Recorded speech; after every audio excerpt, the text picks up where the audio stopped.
Step one, wake up early, gonna rise with the sun. Step two, get some good, some food in you. Step three, think real hard about what you wanna be. Step four, everybody just do your thing. Wake up, today's gonna be a good day. Wake up, today's gonna be a good day. Wake up, today's gonna be a good day. Wake up, today's gonna be a good day. Wake up, today's gonna be a good day. Wake up, today's gonna be a good day. Wake up, today's gonna be a good day. Wake up, today's gonna be a good day. Yo, set your affirmations, aspirations. I got shit to do, the aftermath of preparation. Good food, good mood, blood in circulation. One step at a time, yeah, that's how you make it.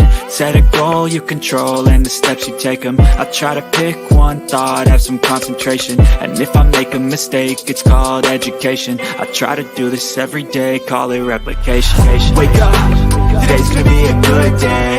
Wake up, today's gonna be a good day. Wake up, today's gonna be a good day. Wake up, today's gonna be a good day. Wake up, today's gonna be a good day. Wake up, today's gonna be a good day. Wake up, today's gonna be a good day. Wake up, today's gonna be a good day. So life ain't easy, yo, I think there's a reason though. Ups and downs, just like every different season, yo. Sometimes I'm high, other times I'm barely breathing, though. I always gotta fight and hide from the demons, yo. Negative thoughts are poison, they rot. Head full of flaws, so here come the clouds. They'll never stop unless I can swap all the bad for the good in my head when I'm lost. Yeah, so I'ma fake it till I make it. Positive thoughts are overtaken, I got patience. One day at a time is how you operate a cadence. A flow, you grow, you show yourself a foundation. Stay away from all the shit that causes temptation. I know that I like to do it cause it's sensation. I live my life in my head like a narration. Don't expect greatness, do my best, man, I'll take it. Wake up, today's gonna be a good day. Wake up, today's gonna be a good day. Wake up, today's gonna be a good day. Wake up, today's gonna be a good day. Wake up, today's gonna be a good day. Wake up, today's gonna be a good day. Wake up, today's gonna be a good day. Wake up, today's gonna be a good day. Wake up early, gonna rise with the sun. Step two, get some good, some food in you. Step three, think real hard about what you wanna be. Step four, everybody just do your thing. Some people are so dumb that I genuinely wonder how they survive from one day to the next. And then I remember that jellyfish have survived for 650 million years with no brain. So I guess if they can do it. Welcome to the Bullhorn Betty Coffee Club.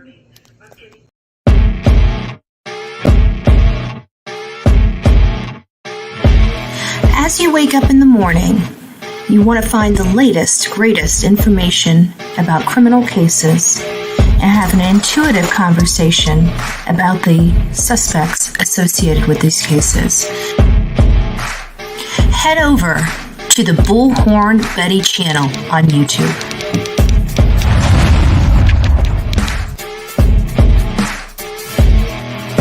Get breaking news right here on the Bullhorn Betty channel. Welcome to the Bullhorn Betty Coffee Club. Enjoy your stay and enjoy your day.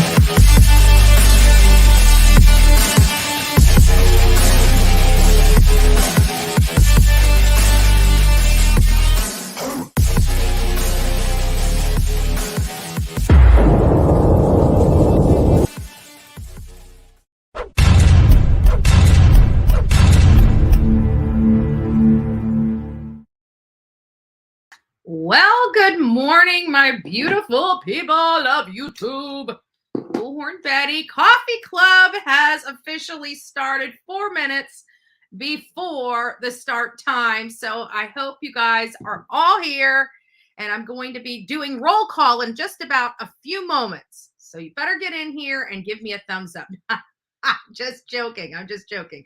We got some stuff to go over, and I'm going to start out. Usually I don't really start out right away with like a video or anything like that. But I know because we've been asked to, start recovering. We did cover the Orson and Orrin and Orson West's case briefly, but we deferred a lot to at the time this was going on, a lot to Duty Ron, because he was covering the case more in depth and things like that. And quite frankly, I was so busy at the time, I didn't really have a lot of time to divulge to or give to that particular case, but we were monitoring it. I even reached out to AV Watchman and thanked him, because he was actually at the scene when the West parents were apprehended. And it appeared that they were on the run as well. They won't say that, but they were in a camper. They weren't living in the area that they were once living. And it was like an RV that was pulled over, and they were taken out of it. And I don't know why the parents would do something like this to the children. I really don't. But, there is some things that were flying around, about how much money that they were getting per head to be foster parents, and then how much more they would get for adopting those very children. So this seemed to be financial motivation for the parents. A lot of things happen to children right around the holidays. A lot of horrible things happen to children right around the holidays, which is, it's hard to comprehend, but it does. I mean, think about all the children that disappeared. I mean, look at Harmony Montgomery, Serenity McKinney, Cody Bigsby, and the West Boys, quite frankly, and the West Boys, right? These things happen. These horrible things happen. These children are losing their life right before we are celebrating religious holidays. It's very sad. It's very sad. So good morning, Cranky Pants, first in the house to say good morning to Bullhorn Betty in chat, followed by ZA. Nice to see you, Donna, Clorinda, Petty Detective, Patricia Miller, Angie B, Tanami Moss, ZA, Jenny from the block. Good morning, Sonia, Pebbles, Crystal. It's nice to see you. Love it. Alabama Mama 4. Oh, you guys are great. Selena, it's nice to see you. Diesel, Roddy, Puppy, nice to see you this morning. Snowing in Michigan all day it will be. I'm sorry for you. I'm in sunny Florida. I walk out, it's like 96 degrees even in the winter. Right? Princess Mega Ellen, Nana of 12, nice to see you this morning. Michelle Tucker, nice to see you. Let's see, Kathy S. Who else am I missing in here? Van Lady is in the house. Nice to see you guys. So, you know what? This is something I got a Faith Lynn. Nice to see you. Shyster. Is that what Shyster? Good morning. Deborah. Sean, nice to see you. Crystal. Let's see who else. Lacey's in the house. JLB, nice to see you. Utter Chaos Hobby Farm. You must live next door. I'm just joking. Melissa, help me, Rhonda. Tammy Moss, nice to see you guys. Pat, nice to see you. Robert's girl as well. Miss Potty Mouth up in the house. Nice to see you. Nice to see you. Who else am I missing in here?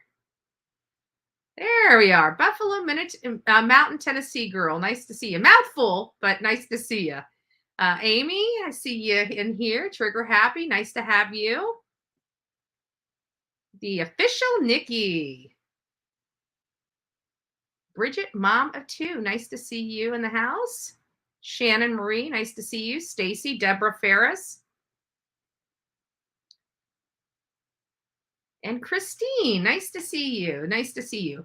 Good morning, everyone. So actually, here's the funny part. I actually thought that the hater channels would come out in droves about the whole Vanity Fair thing, which some of them did. Some of you made comments like, oh, this is not cool. They're talking about you. Well, no shit, Shirley. Everybody talks about Bullhorn Betty. It's not the first, won't be the last. We got haters in the media. Why do we have haters in the media? Because they're trying to save their damn jobs, right? People like me are taking jobs away from them. Of course, they're going to be upset. And never mind the fact that Kathleen Hale is friends with that dude from People magazine. What is his name? Stephen Helling? Where does this all wind back up to? Maybe it's because we made them look like complete a-holes. And not only that, but it solidifies one thing here. It solidifies a couple things. First of all, we all know that Brian Enton could have slammed me if he so chose to, right? He would never do that because he's a nice guy. And quite frankly, I see him everywhere. Okay. So now the haters are going to have to, because they kept saying, Brian Enton, she doesn't know Brian Enton. She doesn't know Brian Enton. Well, it's kind of funny because he knows me, right? And he chose not to speak ill of me. That in and of itself should explain where I stand. That in and of itself. Because you know what? I guarantee if it was Ashley Banfield giving that interview instead of Brian Enton, I'm sure she'd had a lot to say. Right? So they have to now address the fact that they lied. The hater channels are going to have to address the fact that they lied to their audience about me once again, you know, but the facts are not their strong suit. So I actually sent that article to several people, and quite frankly, I think it's comical because at the end of the day, she could identify exactly what Reverend Donna lied about or misrepresented to her audience. But she couldn't say anything about me. The only thing she could do was talk about a thumbnail she didn't like. That's the gist of the Vanity Fair. Oh, she bases upon rumors. Okay, well, you were very specific in your article about what Miss Donna, Reverend Donna, got wrong, but you couldn't say anything about what I got wrong other than you didn't like my thumbnail. Oh, well, too bad. You can hint around to rumors or all you want, but there was nothing that she could identify as unfactual in any of my reporting, like she did Reverend Donna. So for all the haters out there, don't be all hating on me because I'm in Vanity Fair. No matter how you look at it, it's press for the Bullhorn Betty channel. I'll take it. I'll take it. There's no bad press out there. Good morning, Sheila. Nice to see you. LaGracie, nice to see you. Misty. Just Samantha in the house. What's MGL say? No such thing as bad press. If they're talking about you, you're doing something right. There you go. There you go. But you didn't see, you know what you didn't see? You didn't see all the other people in this article. You didn't see them. All these, you walk around and see when you're going to see any of these hate channels. I'm not even going to bring their name because they don't deserve the plug. Thank you, Brian Enton, for plugging Bullhorn Betty. He could have plugged literally JLR, Chronicles of Olivia in that article, but he plugged Bullhorn Betty. So, you know, God bless him. God bless him. Today, we're going to go over the language of letting go. And I wasn't, this is the funny part. I wasn't going to read this today, but I couldn't let it go. Listen to this. What is Gabby's favorite saying? Let it be. Let it be. And that is the title of today. And I thought, ooh, that gave me goosebumps, right? Good morning, Bean Feathers. Nice to see you here. So it gave me goosebumps. And I'm like, this I have to read. I haven't even read it yet. I just happened to pop it open because I was preparing for today, but I did a video this morning, quite a long video too, that you're going to see before it's published on YouTube. You guys get to see the first pick of it. And I want you to, because this is about the West case. And I want to remind my audience, because many people in my audience didn't cover this case, don't have a clue what it's about. So we're going back to the beginning. And we're going to be working all this week to bring everybody up to speed as these parents start going to trial for killing their adopted kids and having their other children help. So we're going to go over that so you guys can start being filled in. And I'm just going to start feeding you guys some information so you guys can get caught up with this case pretty quickly. But we're going to do it. Hey, Kayla, nice to see you here this morning. No, you are not lying, Miss Potty Mouth. You're not lying. You want to hear something crazy? I woke up this morning. I have been up for hours, right? Yesterday after my meetings, I crashed out. I laid in bed and I crashed out. And I was exhausted. And so I wake up like around, I don't even know what time I wake up. It was still light outside. I'm not lying. I'm not lying. So I was seeing something. So I ended up texting a friend about an issue that I was having with, something else that has nothing to do with this channel. It's more personal in nature. And so I just happened to read this whole stream in a group chat, and I'm like reaching out to a friend, and I'm like, I don't know, what I should do here. And my friend's like, just stay out of it. It has nothing to do with me anyways, but I just don't want to be pulled in one direction or the other. I just, I like everybody. I don't want to be involved.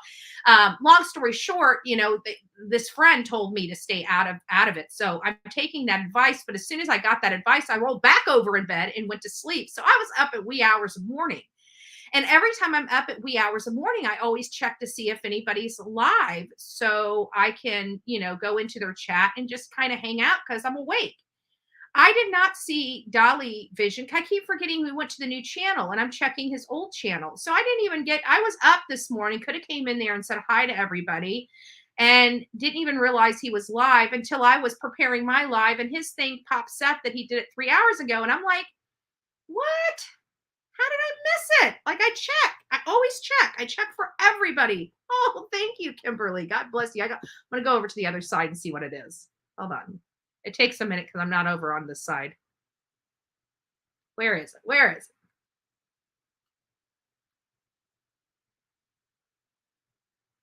Wow. We've had a lot in the chat. It's just still going do. I'm waiting for your super chat to pop up. That's the bad part about having to have two sides of this. There it is. Me. Nice to see you. Hi, Kimberly. You're cute. You're cute. Thank you. Thank you. God bless you. So anyways, I find it comical because they really have nothing. They have nothing. And it's not even the opinion of Brian Enton. Like Brian Enton in the article said, he would not speak ill of me, and there's been times that I've had to help him, and there's been times he's had to help me. So he's not going to speak ill of me. I'm out there with him. And he even specifically stated in that article, it's not for me to say whether they have the right to be here or not. He knows we all have the right to be there. The difference between the haters and BHB reports the truth and investigates cases and reports truth. The haters cover BHB because she stands for the truth and they hate it. Absolutely. And actually, to be honest with you, Wild Cherry, I believe that they're just angry. They're just not happy people in general. I mean, think about it. If you have to wait every single day with bated breath for somebody you hate to talk on a YouTube so you can clip it and make fun of it, think about how boring of a life that is. While they're doing that, I'm researching cases. I'm living my life. I'm living a great life. I'm happy. You don't hear me talking or bringing their name. You don't see me over there. Like, if I actually took the time out to go over, do you know how much I could clown these clowns? If I actually thought that they were worth my time, I'm obviously worth their time. They will never be worth mine. Big difference. Big difference. We run circles. Kisses to you too. Mwah, mwah, mwah.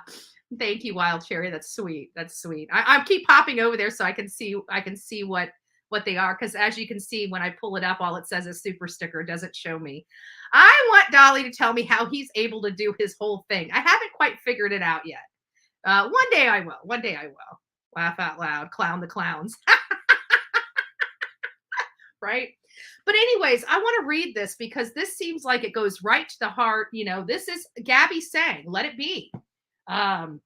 We even played that song in front of the laundry house. Let it be, let it be.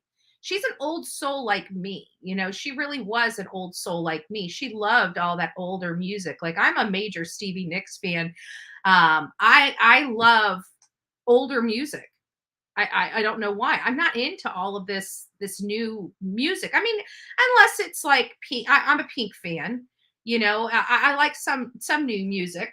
But I think the reason why I'm so fond of Pink is just her story in general. where she came from, how she got to where she is.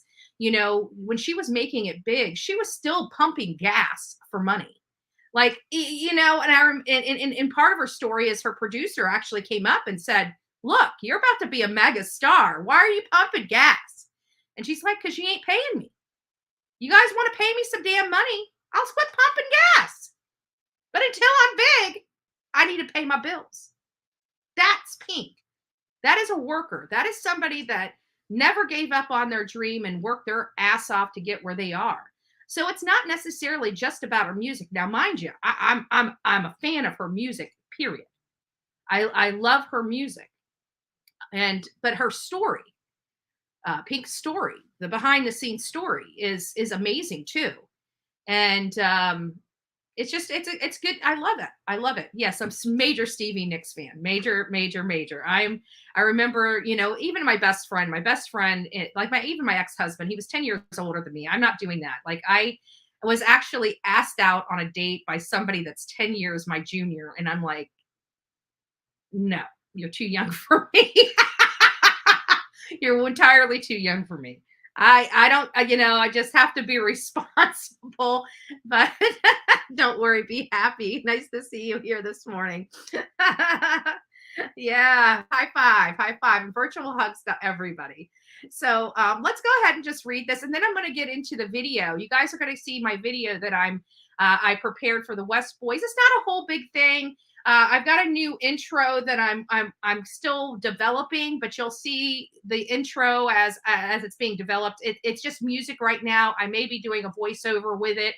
It may be something that we plug in here, or I may just keep it for my videos. I'm not sure yet. I'm not 100%. But let it be. Life is a series of letting go, an infinite series of letting go. All the things in life are given to us on loan. Stand face to face with life. Learn to let go. And whatever comes our way, success or failure, joy or sorrow, support or betrayal, light or darkness, it all blesses us. Once we have learned to let go, we are prepared for whatever life gives us. And death itself is nothing to be feared. For many years, I resisted the concept of letting go. I resisted mostly because I didn't understand what people were talking about. I'd be loudly obsessed with something. Let it go, they'd say. Okay, I'd say. Then I'd walk away and wonder what they meant, and mostly, how do you do it? Soon I caught on. If I didn't want people harping on me to let it go, I needed to obsess silently, privately, or at least in the presence of someone who wouldn't lecture me about letting go. As the years wore on, I was forced into letting go. Eventually, I even wrote a book called The Language of Letting Go. This is Melody's piece in here. I thought it was the end of my need to practice letting go. When my son died, I learned that writing the book was the only prelude, an introductory course in letting go.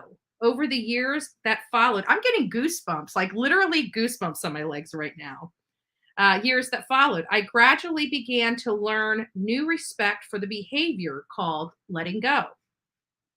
Letting go is a behavior we can practice each day.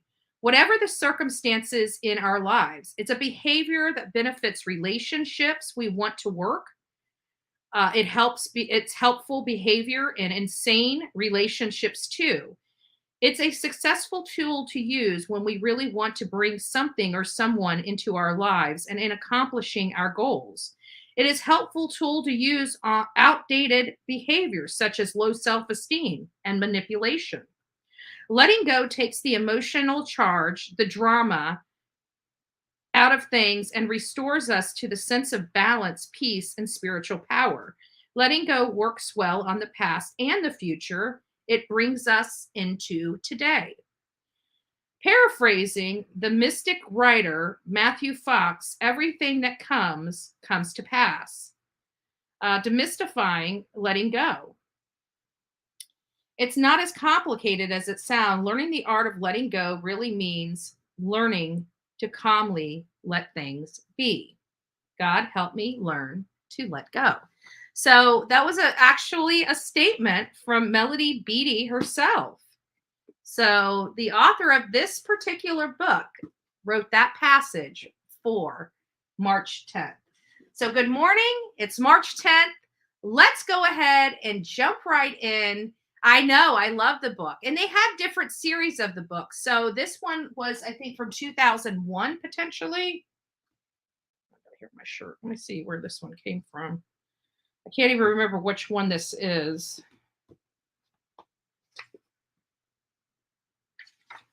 But they have several of these. This is the 2000 publication. This is the 2000 publication. And every year they publish about the same book with the same type of themes, but different passages and messages in each one. This is the one that, be honest with you, this is the one that found me. And it's been with me all these years, you know, with all the moves, all the chaos in my life, everything like that. This one has chosen to be my book, right? The book has chosen me, not me choosing it. Because everything in this world I have pretty much lost, except that book. So it follows me. I don't follow it. Anyways, guys, we're going to go into a little segment here. Thank you all for being here. I'm going to just jump right in so we can start talking about other things with other cases. But I did want to bring you guys up to speed. This is a video that I'm working on. It hasn't dropped on YouTube yet, and I'm going to let you watch the entire thing here on the Bullhorn Betty channel this morning. It's about 15 minutes, so I'm going to go ahead and play it now. So just watch and, let me know what you think. And before I drop it, if the sound doesn't sound right, I'll adjust the sound before it's dropped on YouTube. But I think I did okay with this, but we'll see. We'll see. Oops.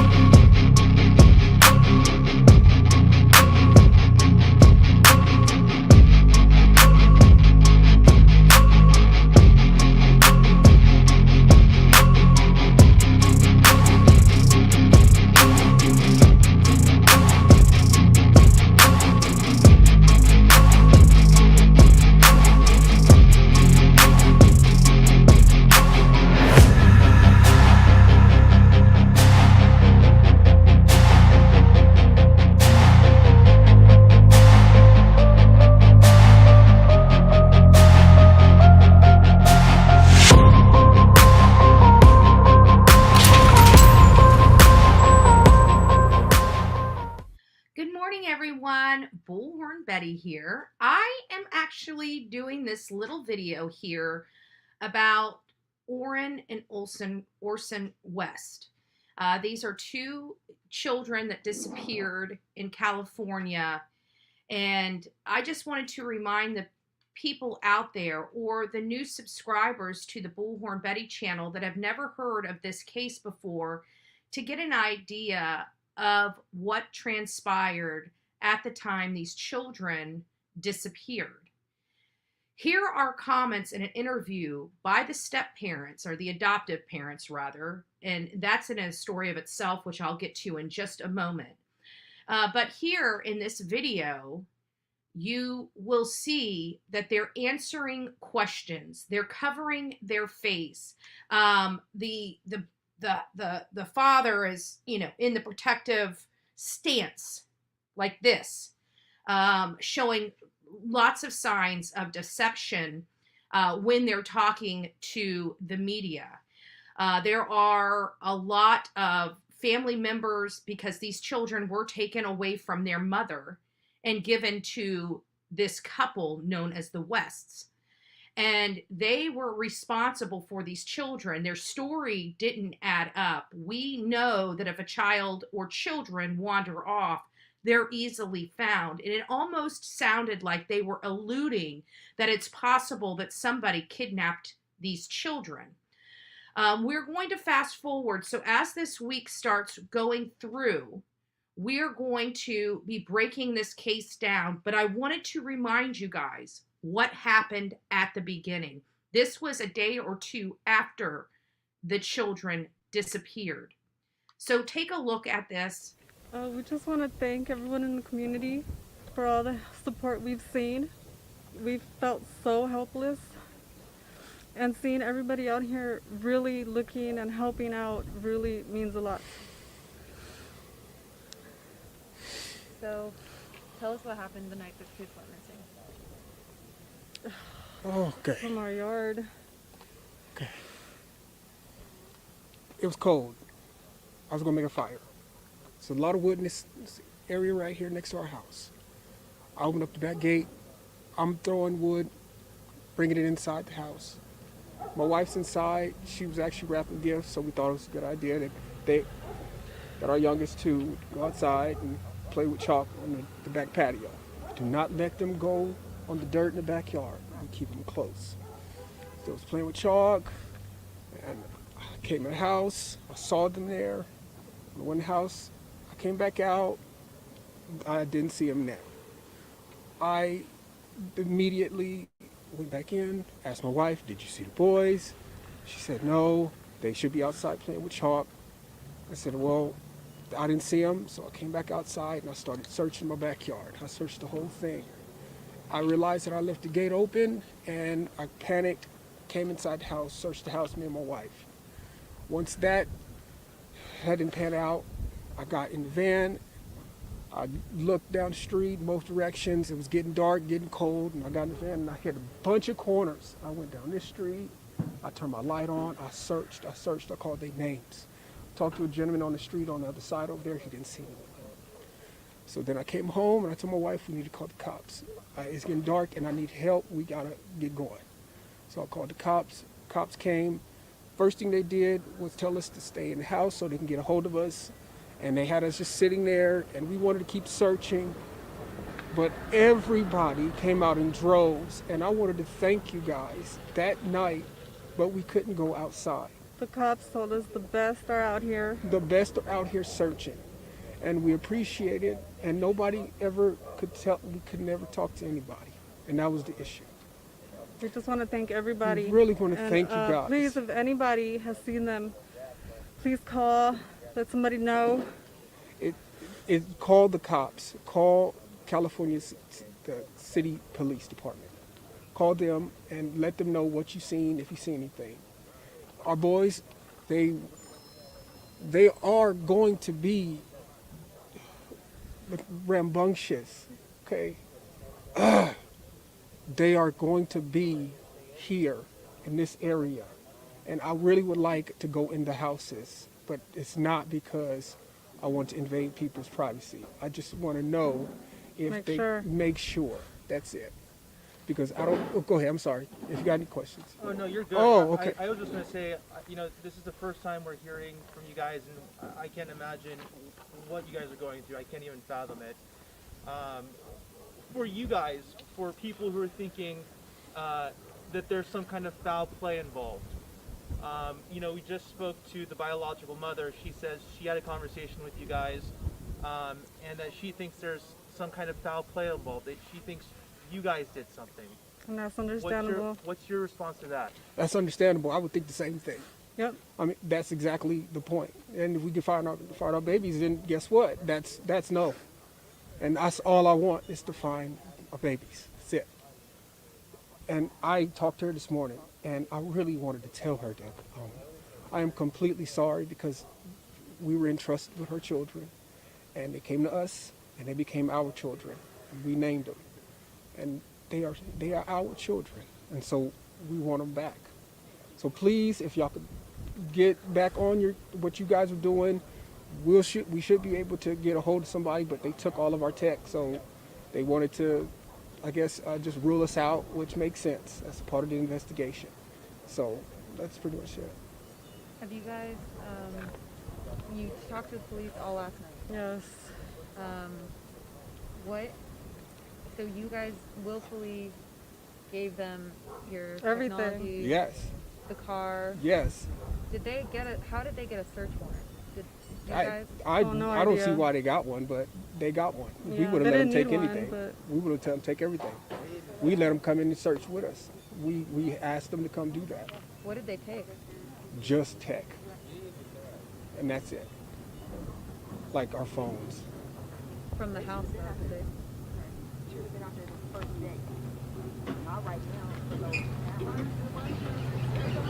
Oh, well, I guess, should I answer that? Or? Answer it to us, yeah. Okay. So, into the, okay, and I guess, I don't even know. I see. Yeah, we seriously felt like we needed to be out here. We did. Again, we were told the best are out here looking already. Just to stay put, they have more questions. There was literally a cop with us the whole time in there. He had sitting down. We would ask, can we go help? They had to sit down. Said nope. He said, no, we got the best out there. So we it's need not, you guys here in case we have more questions. I don't want you guys thinking we don't. didn't try. We actually looked tried. before we called We the police. Yes. And I imagine the mind-boggling part is the search for information. What happened? Where are they? Yes. Et cetera, et cetera. And and just so we are able to present the information correctly, at what time did you guys notice your kids went missing, and at what time were they reported missing to the police? It's about, I believe, I think it was about 4:30, going on 5. It was getting dark, like I said. 5-ish. 5-ish. How can they not know this? That's when everything played out. And then when did you guys call the police to report them missing? After we searched Yeah. a little bit around here, it was dark, so we definitely we got worried. Would you say it was maybe within an hour, a couple hours?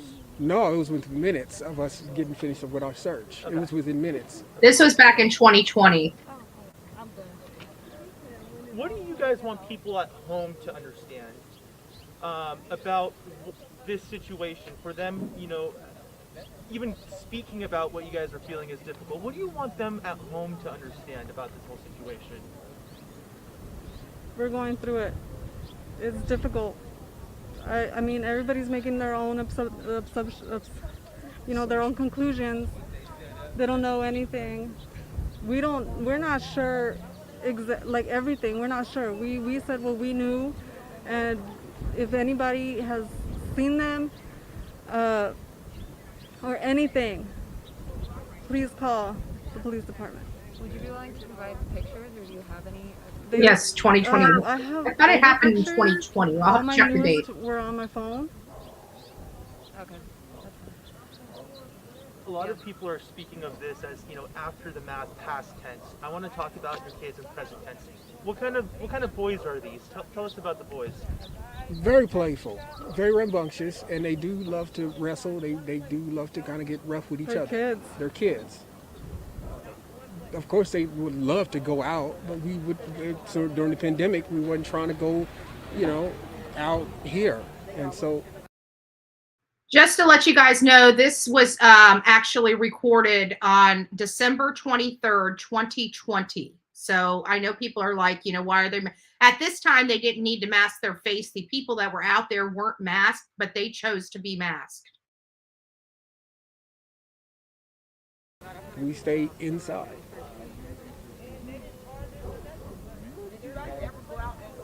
Yes, we did. We searched before we called the cops. That's what we were saying. What time did they come up missing? They came missing right before it got dark. And then I searched that property. I even drove around this neighborhood right here. I even talked to a gentleman on that side, one of those streets over there. I said, did you see some little black kids? You go that way looking for them? That's the way I was going to come, but when I came back home, I decided to call the cops because it was dark. They couldn't have got away that fast. And why did it take 2 people to go in the house and leave 2 kids out here by themselves? It should have been 1 parent going in and 1 parent right here watching the child, not 2 parents going in the house and leaving 2 little kids out here by themselves for 10 minutes. No, they were in the backyard, and the back gate was open. Out the backyard? And the back gate was open, and I was getting wood from this lot here. So you guys been unresponsible, left the gate open, left some little kids outside with the gate open. All right. Sorry, you guys were talking about your boys who you're, you know, I understand. For a mother's intuition, I know you were saying, and we'll get your names after this, but you were saying how you feel like they're in this area. do you feel the same way? And what is the intuition? What is the sense you get? What do you think happened to your boys? Do you think someone took them? Do you think they're lost? Do you think? Yeah, definitely. I definitely know they're not walking around. They're not that kind. They do not just roam around. You know, these patches. They definitely, I think definitely would have been picked up or something. That was my assumption. Have they ever taken off of the yard Nope. before? No. Nope. They've never taken off? No.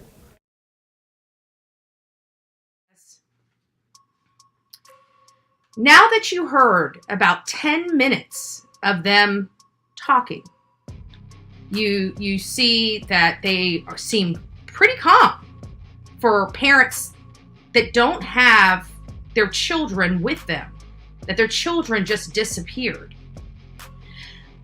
Again, this is segment 1 as we start reminding our audience about these 2 beautiful souls that were lost at the hands of their adopted parents.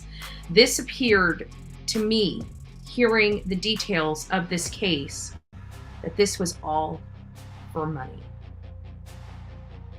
And now the boys are dead. And I think that they were going to try to allege that these boys were alive much longer than they were, and I believe they did.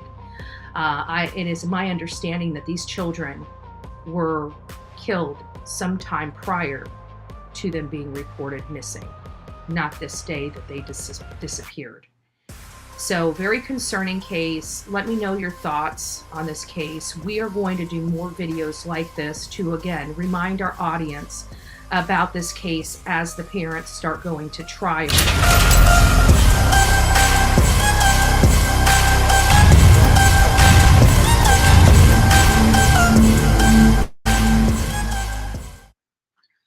So there's the video that we did on Classic and Sincere, the Orrin and Orson West boys. Again, you heard the parents saying they named them. It is my understanding that their names are Classic and Sincere. It's what Judy Ron was always calling them about. And again, just a sad case. I don't know if it was jerking on your end. It was jerking on my end. And it's probably because of the way I uploaded. I had to upload it into the studio here. The processor, I got a lot of crap on this computer. I need to probably start consider taking off. But either way, you guys got the gist. They were entirely too calm. The whole this right here is not a good sign when you're talking. And almost there at the minute when in that person that was sitting there talking to them, I believe was the aunt of one of the boys, the biological family of one of the boys. And hi, Dodo, nice to see you. The neighbor cam caught the other kids getting into the car, but no sign of the boys. Yeah, and that's what people don't realize is there's always somebody watching anymore. There's always somebody watching. If it's not somebody, it's something. We learned through the Alec Murdoch case that, all the stuff that we purchase, for our lives works against us if we do something criminal, something detrimental. The stuff that we buy as consumers are used against us in these court proceedings, such as Apple Watches, phone pings, our cars are telling on us. I mean, we purchase these cars with all the navigation and all the bells and the whistles and everything, not even considering that the cars are going to tell on us. If you go and kill somebody, your car's telling on you. Your phone's telling on you. There is literally no way. And if you turn your phone off, guess what? It's behavior that's not becoming of you. So that's used against you. So you're screwed. Just quit murdering people, quit murdering kids, and you'll be fine. You'll be fine. Talking about the smart watches, many of you guys know I always had a Fitbit. I had a ugly band with a little tracker, right? I'd wear that band even with formal wear. I wouldn't put a nice formal watch on, even though I've got one, right? I always like my Fitbit because it tells me, how many calories I burn, how many steps I have, blah, blah, blah, blah, blah. I know that it can be used against me, but I don't do anything. Like I don't break the law. So I'm good. I'm good. But I ended up buying another Fitbit. I just got it. I actually just got it this morning. I forgot to check the mail last night. So I got my Fitbit this morning and it's charging. And but I want it. And guess what? My Fitbit is going to track me. It's going to track my every move. So my car ain't telling nothing. don't want to run. Oh Lord.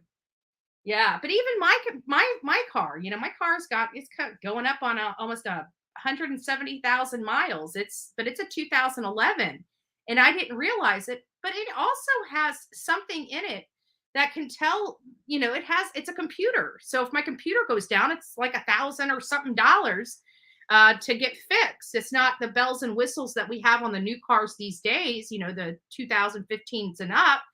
But my car is going to tell on me if I do something wrong. I don't worry about it anyways because I'm tracked by every law enforcement agency. I am tracked. I'm tracked quite often. Well, one, because I'm Bullhorn Betty, so they're going to track me regardless. And for safety reasons, even here in my county, for safety reasons, I'm constantly, they come around. They come around. So I love law enforcement. I back the blue. They back me. I'm good. I'm good. At least the majority of them. Some of them. We'll say some of them. I won't even go majority. But I'm good knowing the people I know. I'm just fine. I'm doing just fine.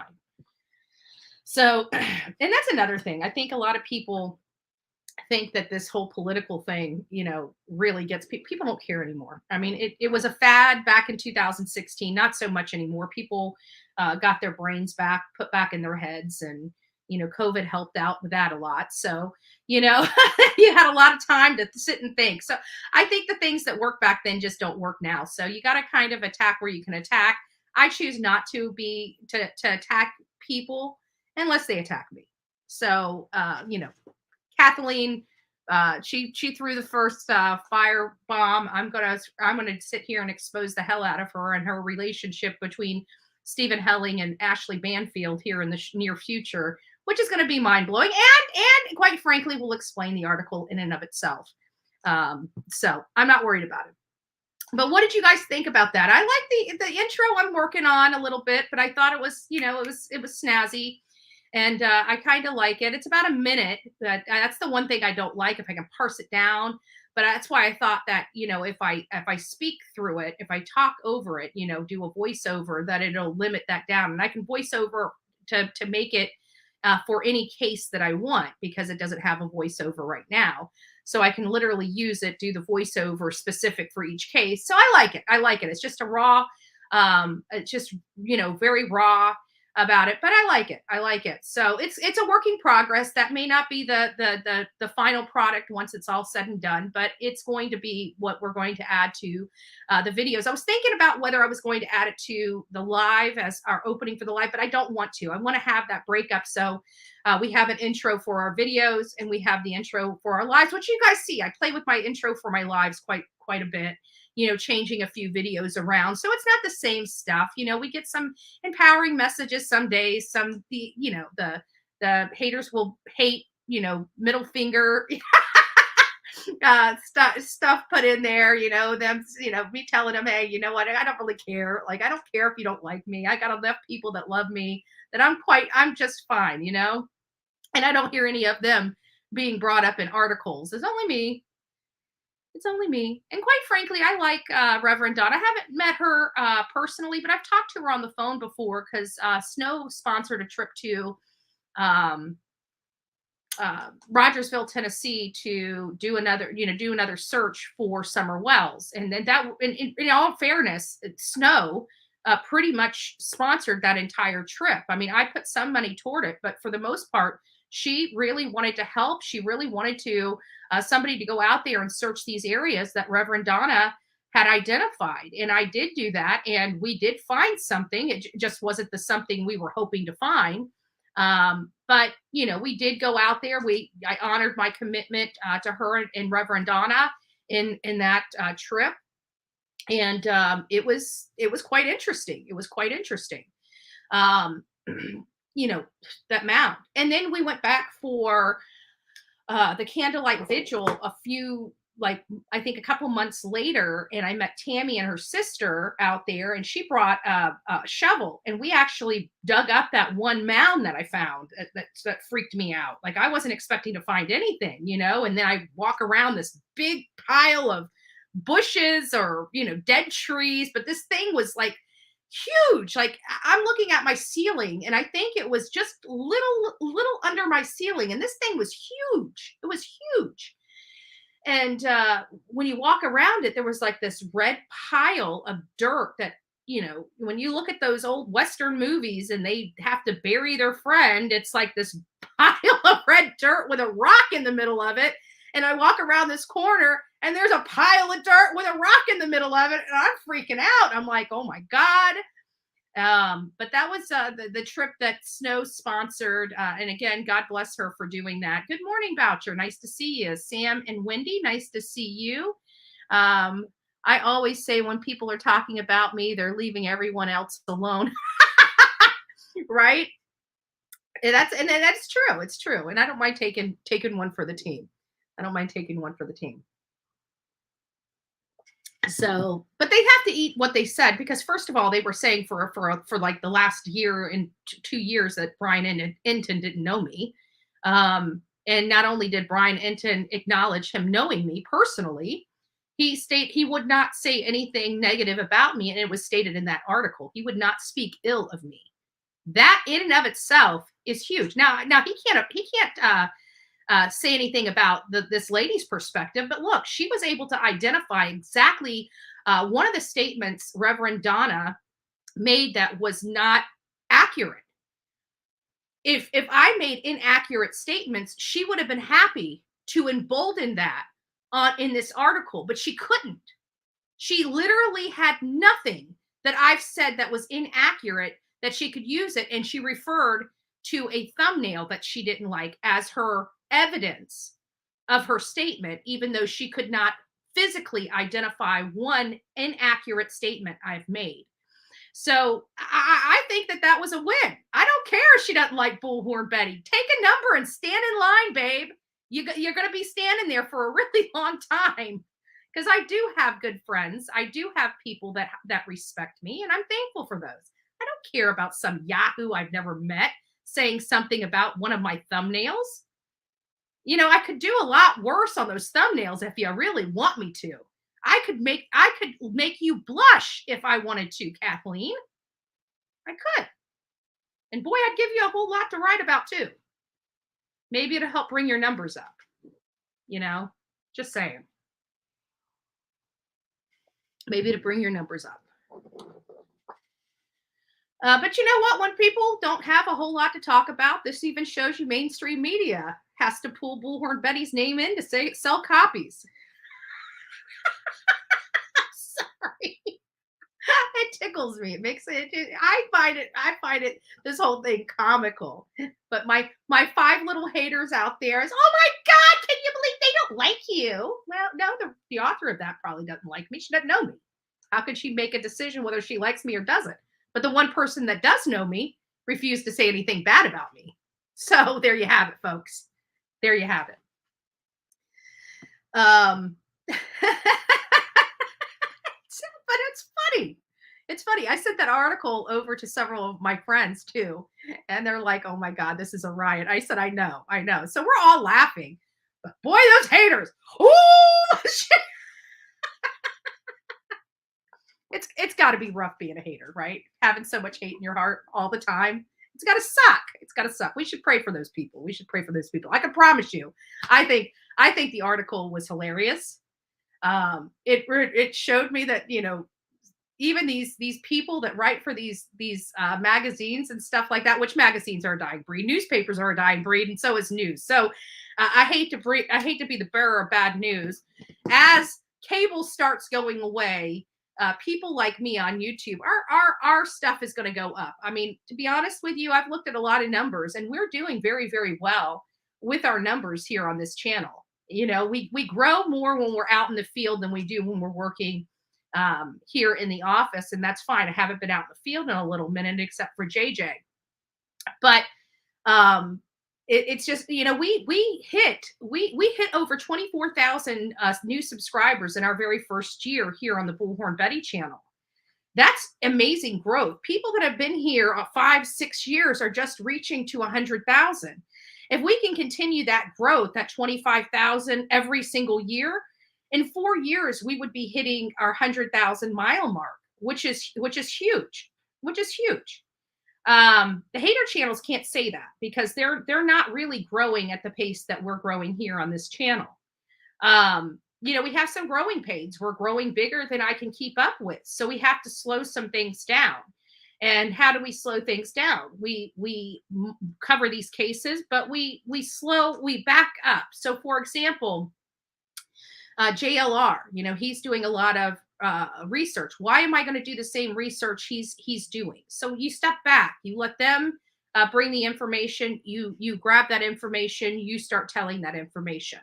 So there's just a lot of stuff that goes on that people don't realize that go on behind the scenes because other people aren't working the way that a bunch of us creators are working. You know, we all have the same passion to bring attention to these cases, to be as transparent and forthcoming as possible. We're going to get hate as we grow, and news organizations, mainstream media are starting to feel threatened by the content creators. You're going to get a lot more disdain from mainstream media. It's just going to happen. It's just going to happen. I mean, think about it. You know, when newspapers are going away, they're pointing their fingers at the magazines, vice versa, because they're pulling their clientele. They're pulling that clientele. But I can tell you that these magazines are struggling, these newspapers are struggling, and some of these media organizations are struggling to keep up with the demand that's necessary. At the end of the day, they got millions of dollars, right? High-powered attorneys and stuff like that. And then you got Bullhorn Betty and people like me that have to make our own way out there, but we're standing neck and neck with multi-million-dollar companies. So at the end of the day, we're doing amazing work.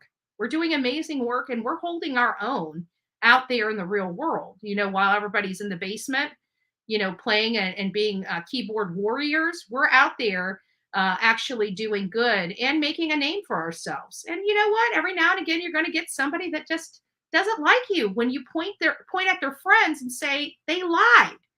And these anonymous sources suck.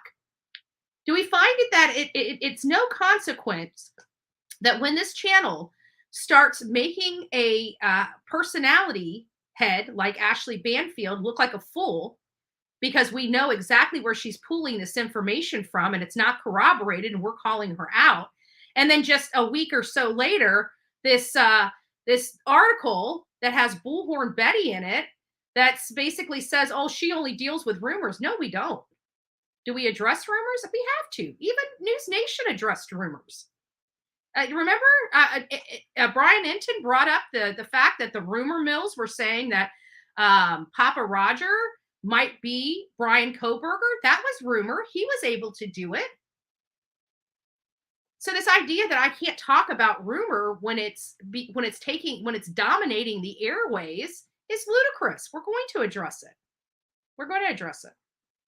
So, anyways, we are moving past the whole Vanity Fair, but I loved it. Hey, you know what? I can guarantee people that have never heard of Bullhorn Betty are coming over here to check out Bullhorn Betty, right? Just from that article, just to look, because we're curious people. We're curious people. Good morning, Rocket Queen. Good morning, Freckles. I hope your computer's working well. Let's see. I'm trying to go through some of your comments. My son asked me to bring him Target after school. Can't drive. Oh, that's right, because your foot. Oh, thank you. I just found it comical. And you know that the lady didn't watch anything on this channel. She had to go back. I mean, think about it. She had to go back a while just to find a thumbnail that she could criticize. I find it funny. I find it funny. But haters will hate, right? Haters will hate.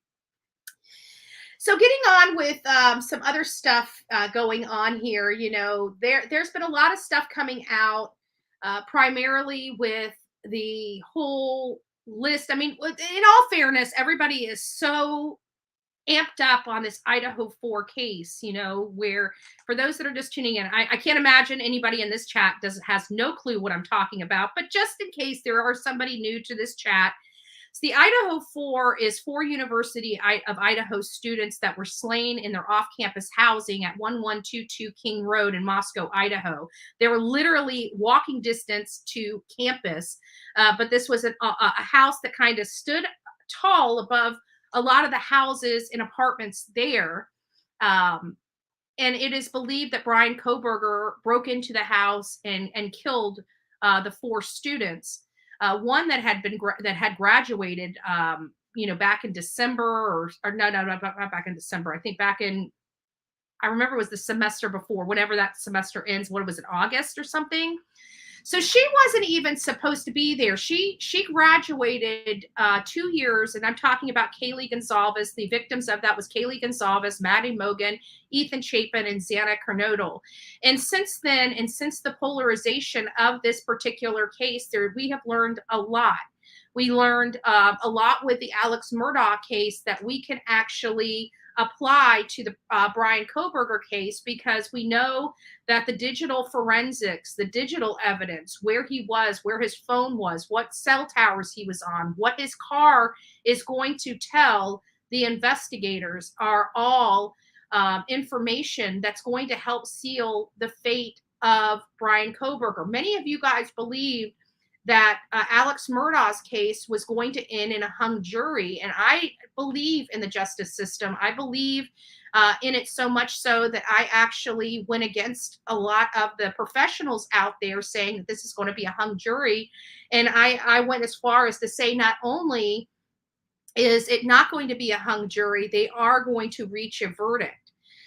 We talked about, you know, all these rumors and misinformation, right?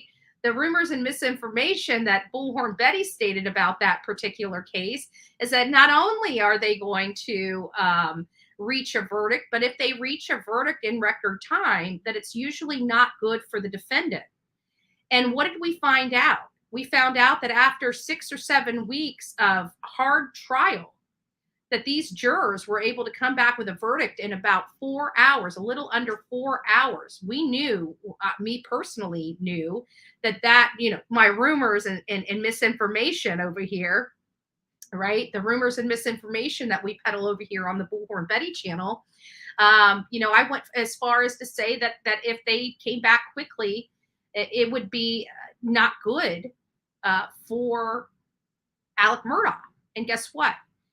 We got it, and we got it right. Not only did we get a verdict, and I knew that it was going to be a verdict of guilty, but just as an ounce of prevention, you know, because I like these rumors and mistruths. In a precautionary measure, I even said that maybe they might not even come back with the verdict that I think that they should have. But I believe they're going to come back with a verdict. And Mike Stevens in here can attest to that, because I said that to Mike in here. I haven't seen Mike here this morning. So Mike, if you're in the house, good morning. But I said that to Mike because Mike had flipped from thinking that Alec was guilty as sin. Oh, thank you, Selena. God bless you. Let me see what you gave me over here. Let me go over to the other side and see. All right, where are you? Okay, we must be caught up. Oh, a suitcase. Oh, I love it. Great. That's great. I love it. I love it. Cute. So, but we went on and said, you know, that it may not be the verdict. Oh, of course he's appealing. I can tell you this is standard operating procedure in the type of case, the capital crime, or any case that you lose in that's either lots and lots of money or otherwise. So absolutely he's going to appeal. And so is Brian Kohberger. I want to take the illusion away that Brian Kohberger, he's going to have the fairest trial ever and not appeal. He's going to be going down, and I believe that they have the right person because I believe in the forensic data. I believe it was the forensic data that truly, sealed the deal for Alec Murdoch. And I think that same kind of strategy, that same kind of digital evidence that they had in Alec Murdoch's case, they're going to have in Brian Kohberger's case. I mean, we already saw a taste of that in the Brett Payne affidavit, where they're tracking his movements. And we didn't understand the power of that really until we all watched the Alec Murdoch trial. And we found out that that is really what sealed the deal for him. It wasn't the people. It wasn't, that's why everybody said, oh, Dylan Mortensen's going to be the star of this case. No, she's not. All she's going to do is be able to say, yes, there was a person in black and they had bushy eyebrows. And, she's going to be able to say what she did in that 8 hours. But other than that, that's all she can attest to. She's not going to be the star of that trial. The star of that trial is going to be the experts, no different than the stars of the trial in Alec Murdoch. And the stars of the trial in the Alec Murdoch case were not the witnesses either for or against him.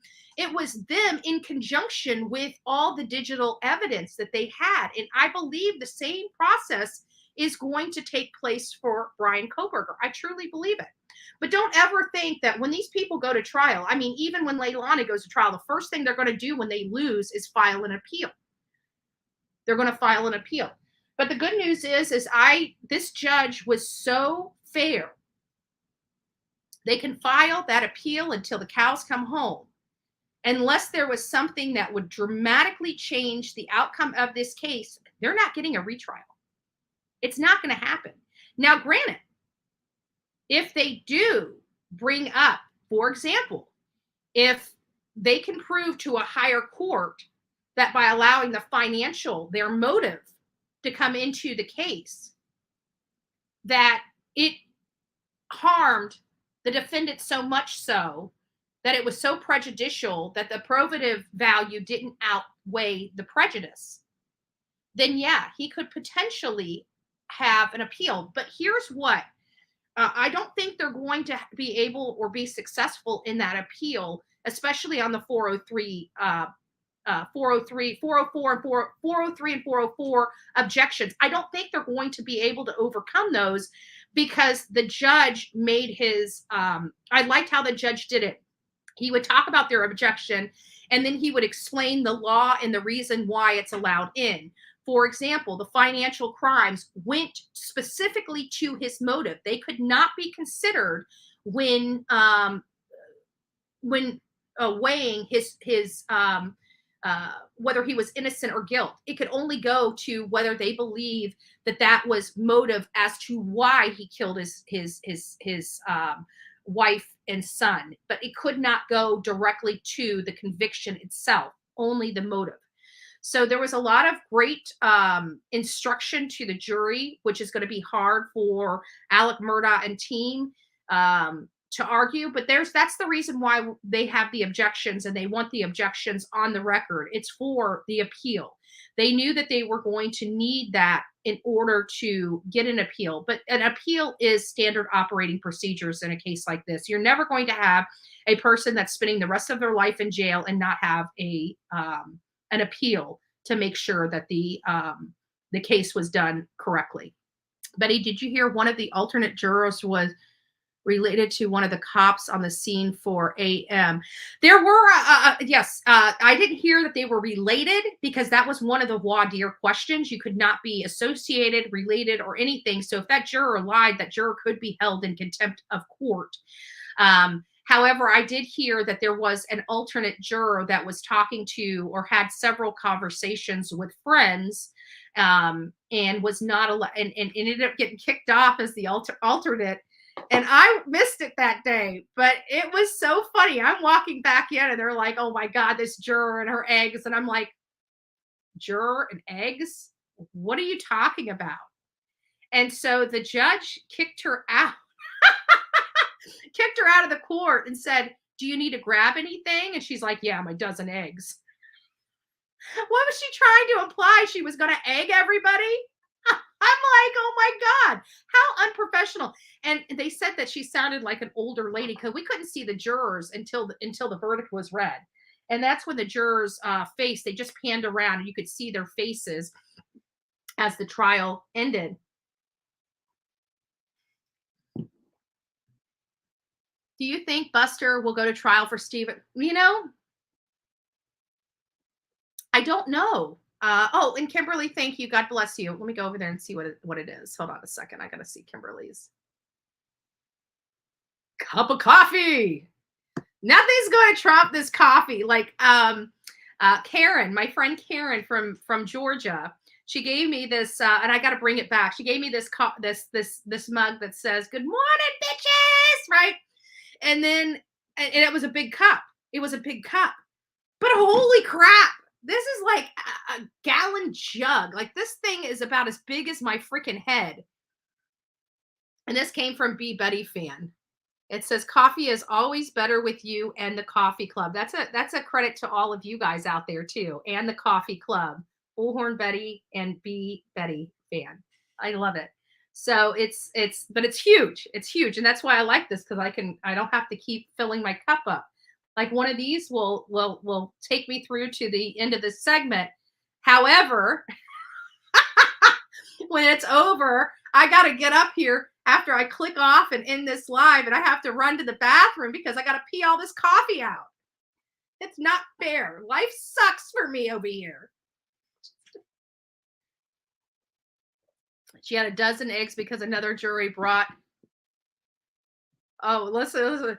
She had a dozen eggs because another jury member brought in eggs to everyone that was on the jury. I guess she had chickens that laid lots of eggs, but it was still funny.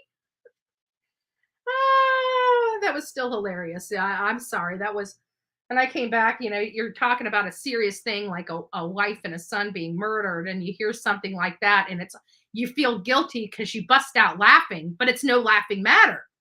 But you can't help it. You can't help it. And not only that, but I also heard that the prosecution is doing such a great job in the Murdoch stuff that even if, this is what I hear. Now, this is rumor. Okay, you hear that, Kathleen Hell? I don't mistake fact for rumor on my channel. I let people know. Okay. But you should probably become a channel watcher before you comment. Just saying.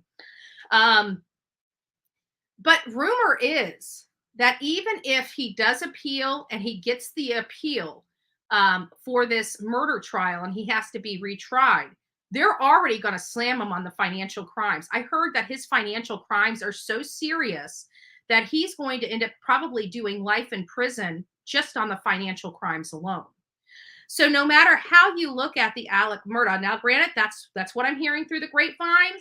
I've got nothing to corroborate that information, but I have a funny feeling we're going to find out that it's true here in the near future. But I did want to throw that out there. I've got nothing, you know, that is rumors that we are hearing in the back chats and stuff like that, that no matter what, he's going to jail for the rest of his life. But I really don't think, because of the fairness of the judge and how the judge presented his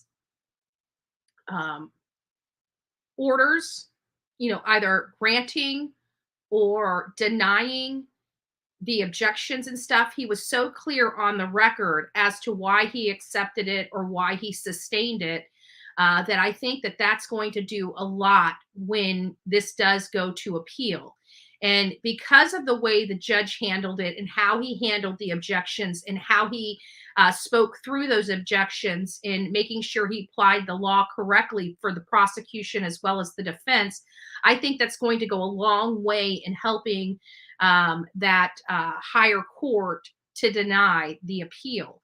There may be some grounds that they may be able to have some meat on the bones, but I think overall it was a fair trial, and it's going to be hard to overturn a fair trial. And that's what was so great about the judge that we had on this case. And I do believe that Alec Murdoch, when everything push comes to shove, hey, Mike, I was just talking about you. Your ears must have been burning. Isn't that concept a contempt of court to talk if you're a juror? Yes. Oh no, they violated a court order without a doubt. But that wasn't, and that would have been a contempt of court charge if the judge chose to go that route. Sometimes they'll just dismiss it, and they don't want to cause. The courts are. Sometimes they will, depending on how egregious the situation is, they will not just boot you off the jury, they will actually hold you in contempt. You're right, Mike. But the situation that I was just talking about is somebody said that one of the jurors knew or was related to one of the officers at the scene. And I said that was covered in voir dire. They asked those very questions under oath, and those people had to attest to that under oath. So if they found a juror that lied, that would be perjury. That would be perjury because they were under oath. But yes, talking as a juror, talking to somebody else, yes, you are in violation at that point of a court order, and that would be more of a contempt of court charge as opposed to a perjury charge. But yes, you could it both ways, both ways. He plays a police scanner. Can you get it maybe cleaned up so we can hear it better about Summer Wells? Crystal, if you want to send me the link, I can do what I can see what I can do on this end. But I don't know what link related to Summer Wells you're referring to, but you can send that to bullhornbetty@gmail.com. Just put in the subject line Summer Wells so I know that this is related to something that we were talking about this morning, and that would be great. Murdoch gunned down his wife in cold blood, total POS. I agree with you, Miss Nine. I agree with you 100%. Mike is awake from his Big Mac coma. Mama llama, you guys are too much. You guys are too much. You guys crack me up. I have to be honest with you. During this whole entire Murdoch trial, this chat had me rolling on the floor. I'm telling you, I'm sitting here muted. And if you guys could have heard me laughing back here because of some of the stuff you guys were saying, you guys couldn't have helped but to laugh as well. I mean, I was dying on this side of the screen. And sometimes and Mike was the little engine that could. Oh, Mike definitely kept the chat on their toes. There's no doubt about that. I'm typing from the basement.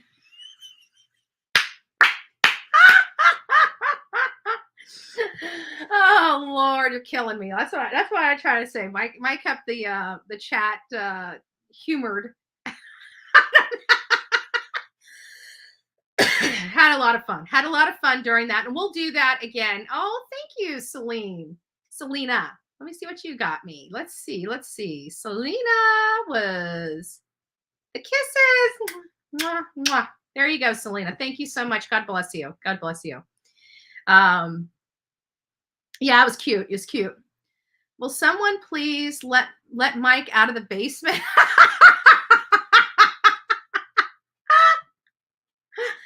Oh, Mike the basement dweller.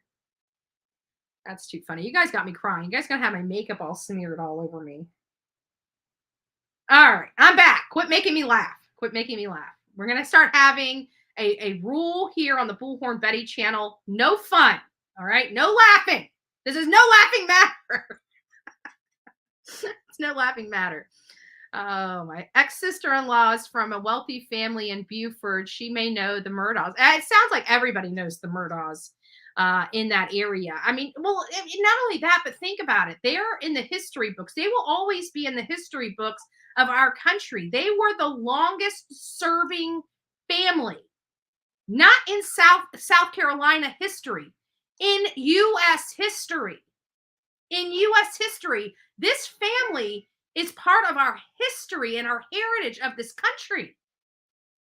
I mean, it truly was a rise and fall from grace for Alec Murdoch. He had literally, like, the world was his oyster. He had so much given to him his entire life that he squandered it. He squandered it. And it comes back to this, and I want you guys to hear that. I played it yesterday. I'm going to play it today because I think it's great messaging, and I want each and every one of you guys to hear this. Let me find it. There it is. I have a question for you. If you woke up this Friday morning and you looked in your bank account and there was $10,080 magically there, and you're like, wow, that's amazing. But the only stipulation is you have to spend it all in 1 week and it'll be gone. And then the following week, you'll get another $10,080 deposited, and so on and so on. You can spend it however you want. Or if you don't spend it, it disappears. Would you spend every cent every week, or would you allow it to be wasted and taken away from you? Well, guys, this Friday, you're going to wake up and there's going to be 10,080 minutes that God has given you for the next week. And you can spend them however you want, or you can simply waste them. Guys, I highly suggest that you spend every minute of next week doing amazing things, and don't allow 1 minute to be squandered, because you never know when God won't deposit another 10,080 minutes in your life, guys. Go out and live a great life. Great messaging. Great messaging. And that's it. And Alec Murdoch squandered it. He had an amazing life. He could have done amazing things for his community. He could have just lived life right. He could have been a person that helped and gave, but he was a taker. He was a taker. I used to be one of them. I used to be a taker. I was a taker all the way up to my 30s. I was a taker. I didn't care about people's feelings. I have a problem with that now. I don't care about haters' feelings, right? But I used to be a taker. Now, in this new skin, and we talk about it, go to my community page if you don't understand what I'm talking about. Here in my new skin, I want to give. I want to make this world a better place. And I will continue to do whatever it takes to make this world a better place, whether people like it or not. If they don't like what I'm doing, good. Do it better. Show me how it's done. Because by putting that competition on somebody, maybe they'll actually do better for their own community. Excuse me. Good morning, Brandy. Nice to see you in here this morning. Justice for Maggie and Paul. Rest easy. Absolutely. God bless you for that. God bless you for that.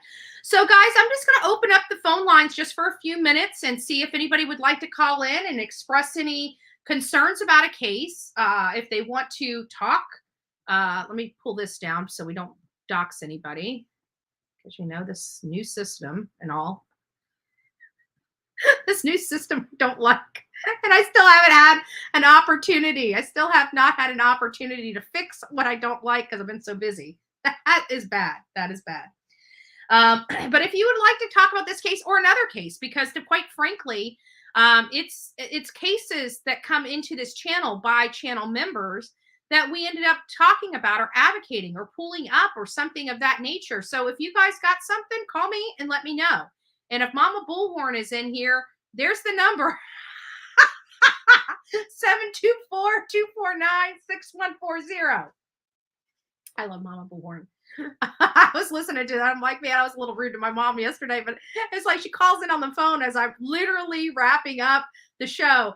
And so, I get it. I get it. I love you, Mom. Good morning. This is Betty. Good morning, Betty. How are you? I am doing well. Who are you? Where are you calling from? This is Okie Crime News, Tulsa, Oklahoma. Hey, love. How are you doing? I'm doing good, Got a cold coming back from Washington, but I'm doing better. That's why I always do.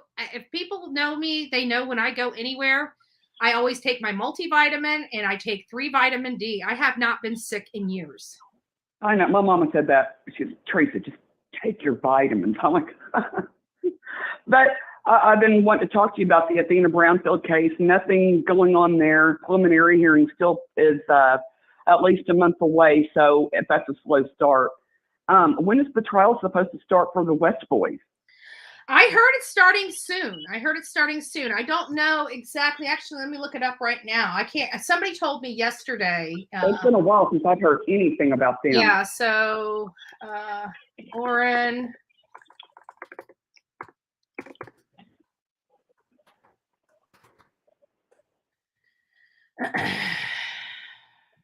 Let's see here. I know that there's something coming up. Let's see what the trial of the parents. Here we go. It says the trial for the adoptive parents for Orrin. Oops, it just popped up on me. Orrin and Orson West should begin by the end of the month. Oh, awesome. Yeah. So March. So motion hearings in the case for Trezell and Jacqueline West is set for next week, and jury selection is expected to begin March 20th. So we're going to have another. Okay, that's coming up real quick. It's coming up real quick, but this is coming back from December 21st, 2020, and it is believed that these boys were killed many months before they were reported missing. Right. As a matter of fact, they're saying that they weren't even probably in that town or in that house. Yeah. Yeah, and so then I I'm found out excited for that trial and get that over with and see what's going on. Yeah, and I found out through one of the people in here that I can't remember, but I found out from somebody in here that they I forgot. My brain just froze on me. So don't mind me. Go ahead. Well, we got another trial coming up too. That's all right. It's Friday. We've got another trial coming up too. Well, Gannon Stock. I'm so ready for that one. Yeah, and I heard that one, and somebody came in here, and we actually brought that case up here and actually talked about it. And I wonder if it's still on here. It might still be on here from. Hold on a second. I just hope they don't make a mockery of it and let her. Letitia's trial. I think the stepmom is the one that I still have the articles all up here. So yeah, they're going to be starting, and she was arrested in Myrtle Beach, but extradited back over to Colorado Springs, Colorado. Well, they found that baby in Florida. Wow. They found him in a suitcase in Florida. She drove that whole way from Colorado to Florida to Myrtle Beach. Unbelievable.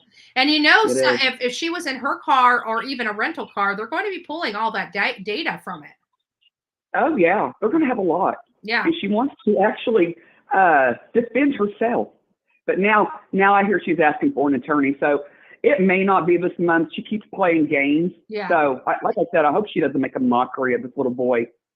But, Betty, it was great talking to you. Oh, you have a great weekend. You too. We'll have to get together sometime in the near future. I had fun. Absolutely. We got so many cases. Yep. But everybody have a great weekend. Thank you. God bless. Talk to you later. Bye-bye. Yeah, nice to hear from Okie Crime News. Many of you guys know I was going out to Washington, D.C. It was for an event that costed ridiculous amounts of money. But Okie decided to come out there just to show support and to visit with me. So we were able to go and have a wonderful dinner at an amazing Italian restaurant. The food was really, really good. We both had, it was so good. Like I was bouncing between chicken marsala or chicken parmesan. But if you know anything about me, I am a chicken parmesan eater. I'm telling you, I love chicken. I am the Bubba Gump of chicken. Remember Bubba Gump from Forrest Gump? The Bubba that knew how to make shrimp like 1,000 different ways. There's sauteed, there's there's shrimp scampi, there's barbecue shrimp, there's buffalo shrimp, shrimp lo mein. You're just going through it. I am like that with chicken. You give me chicken, I can cook chicken 1,000 different ways from a Sunday. You would never know that you're eating chicken every single day of the week. I love chicken. I don't know where it comes from. I don't know. I know it doesn't come from my mama. I mean, I know part of it does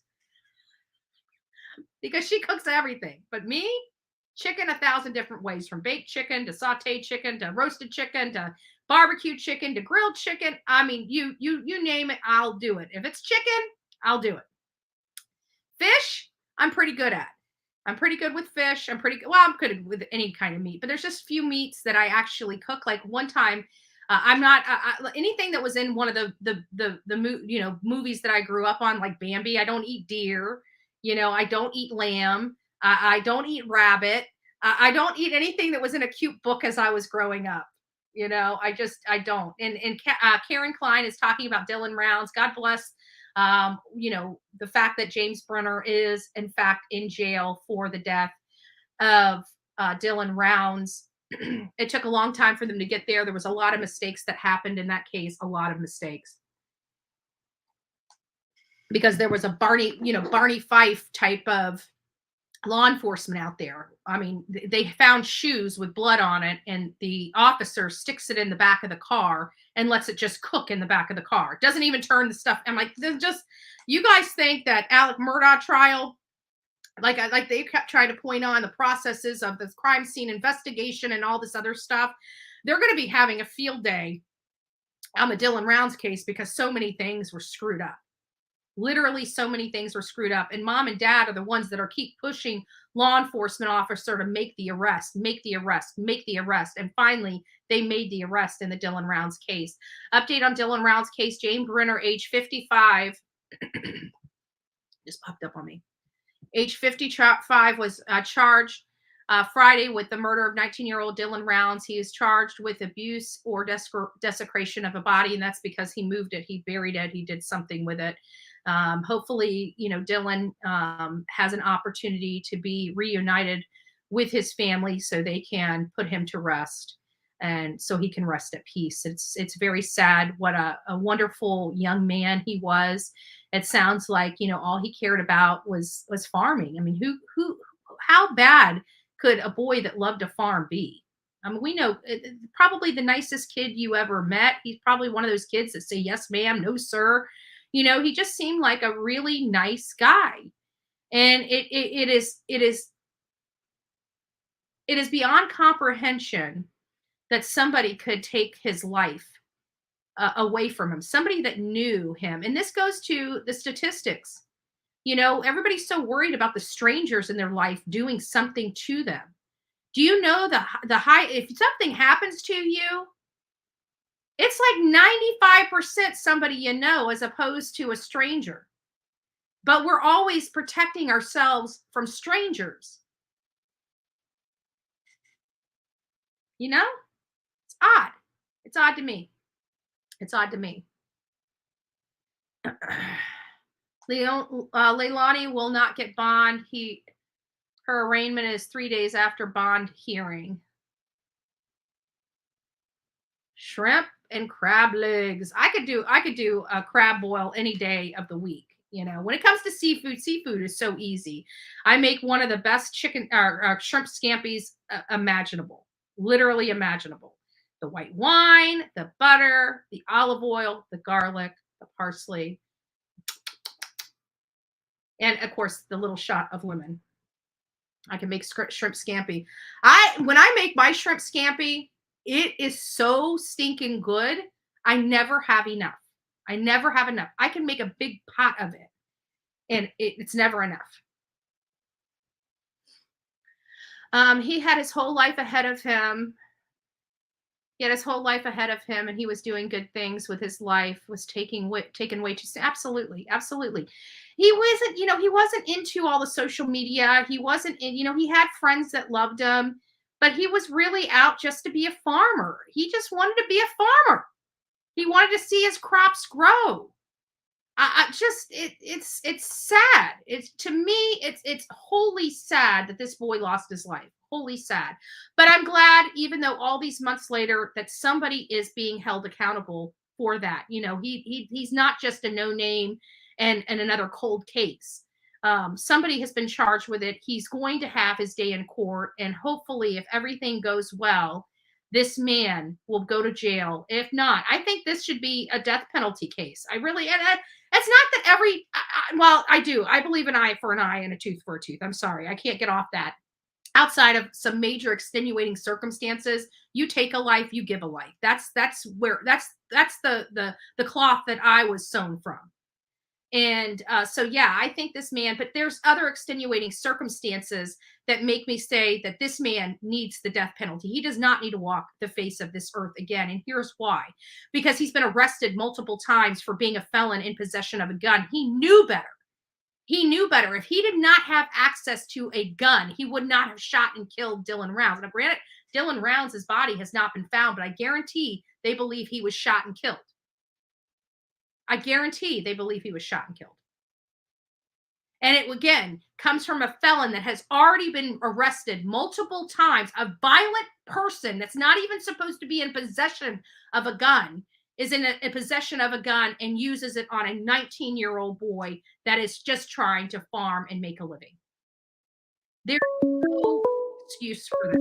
None whatsoever. This is Betty.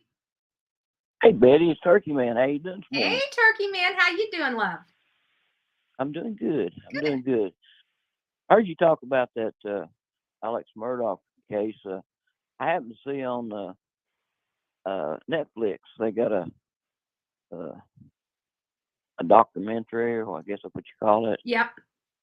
On it, and they had 3 series. I watched it a little bit yesterday afternoon, I believe it was, and there's some things in it that they talked about in the trial that made things more clear, I guess you say.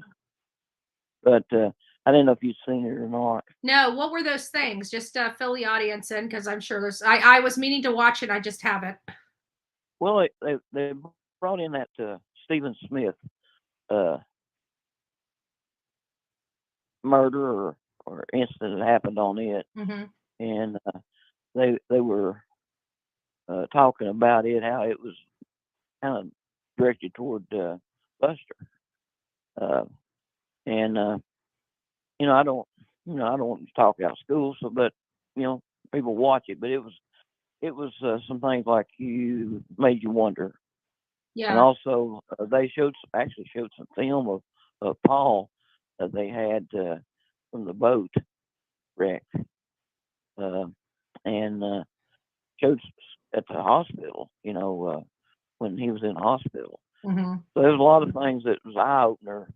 That and then of course they touched on the incident at the the murder of Maggie and Paul.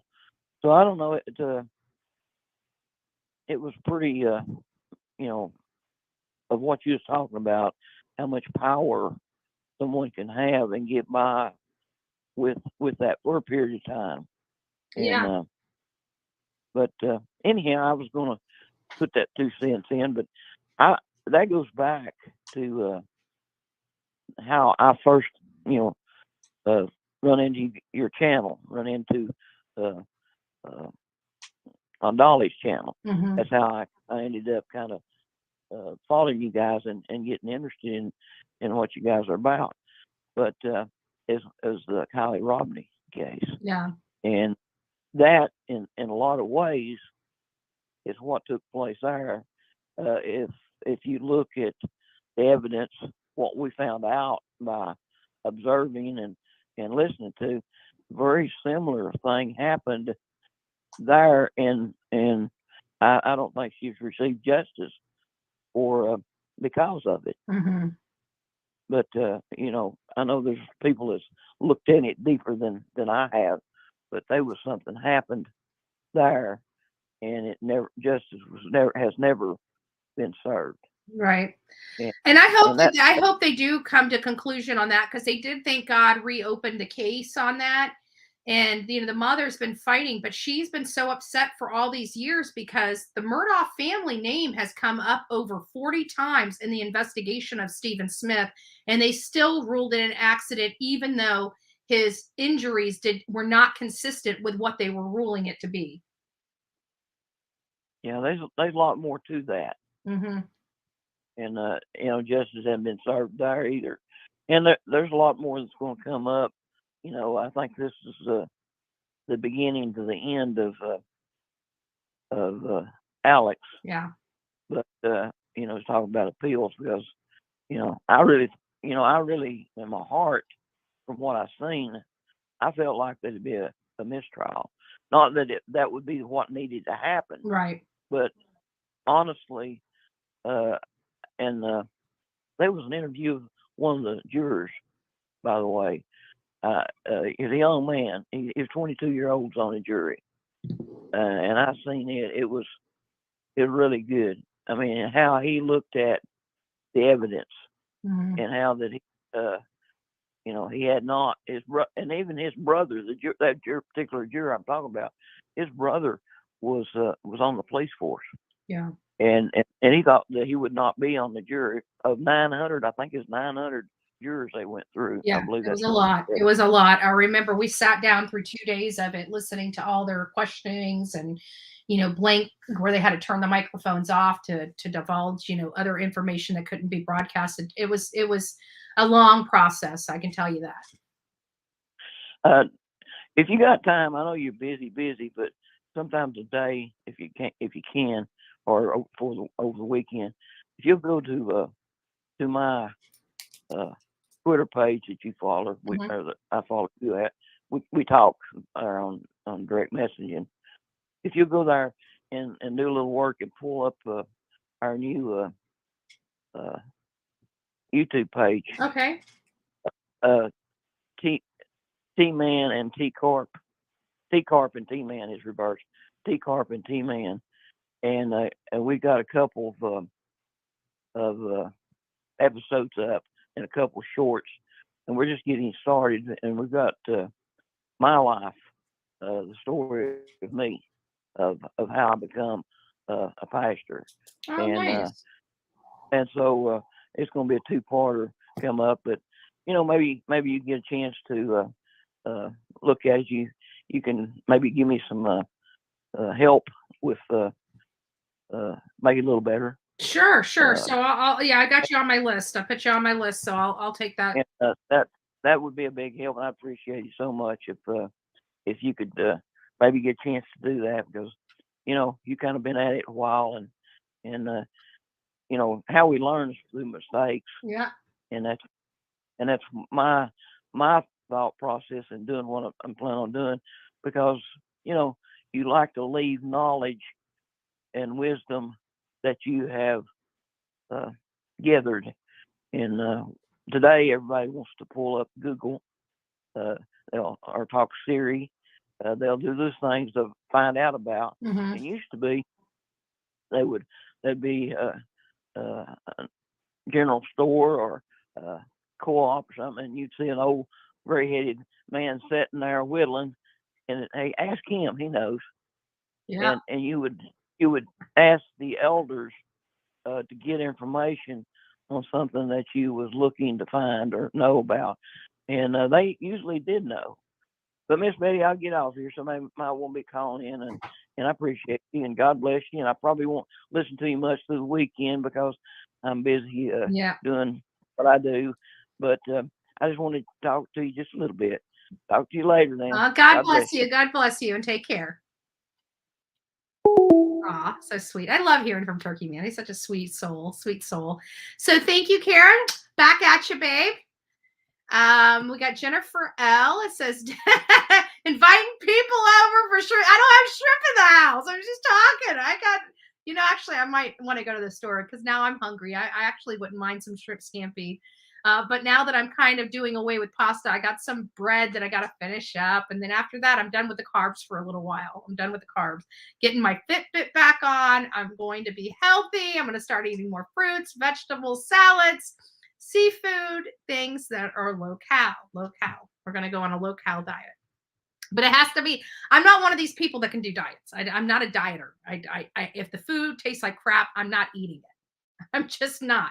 But the best thing I can tell you is I like real stuff. I don't like margarine in my food. I'm sorry. I don't know if anybody has looked on the back of a container of margarine. When you can read all those chemicals that they put in there to make that, okay, that'll explain it. I use real butter. I use real butter for a reason, because it's natural. You don't get any more natural than real butter. You got to use it in moderation, but get away from all the chemicals. I'm telling you, the chemicals are what is gunking up our liver and our kidneys and it's taking twice as long to process the stuff in your body. That's why you retain it so much more. That's why the world's getting fatter and fatter and fatter, because we're putting so much damn chemicals in our food that our liver is taking twice as long to process those chemicals as it would natural and normal food. So just keep that in mind. So it's all about being healthy, guys. I'm not lying to you about that. Maybe we should be fact checked by Kathleen Hale with Vanity Fair. Thank you, Selena. God bless you too. Fact check me, Kathleen. Fact check me. She couldn't say one thing that I said wrong. All she could bring up was one thumbnail she didn't like. But she had no problem talking about what Reverend Donna said that was not correct, right? So if I had said something correct, you would have expected her to say, and Bullhorn Betty said this. It was all wrong. She couldn't do that. She couldn't do that. And if she wanted to, she could have, just like she did with Reverend Donna, but she couldn't. All she could bring in was a stupid thumbnail that offended her. Oh, well. Get it? Stand in line, Kathleen. I offend a lot of people. That's my job. That's my job. Anyways, guys, it was wonderful hanging out with you this wonderful morning. TGIF, it's Friday. Like, we made it. We've only got a few more hours left of work, and we're going to be off. We get the weekend to ourselves. Or do we?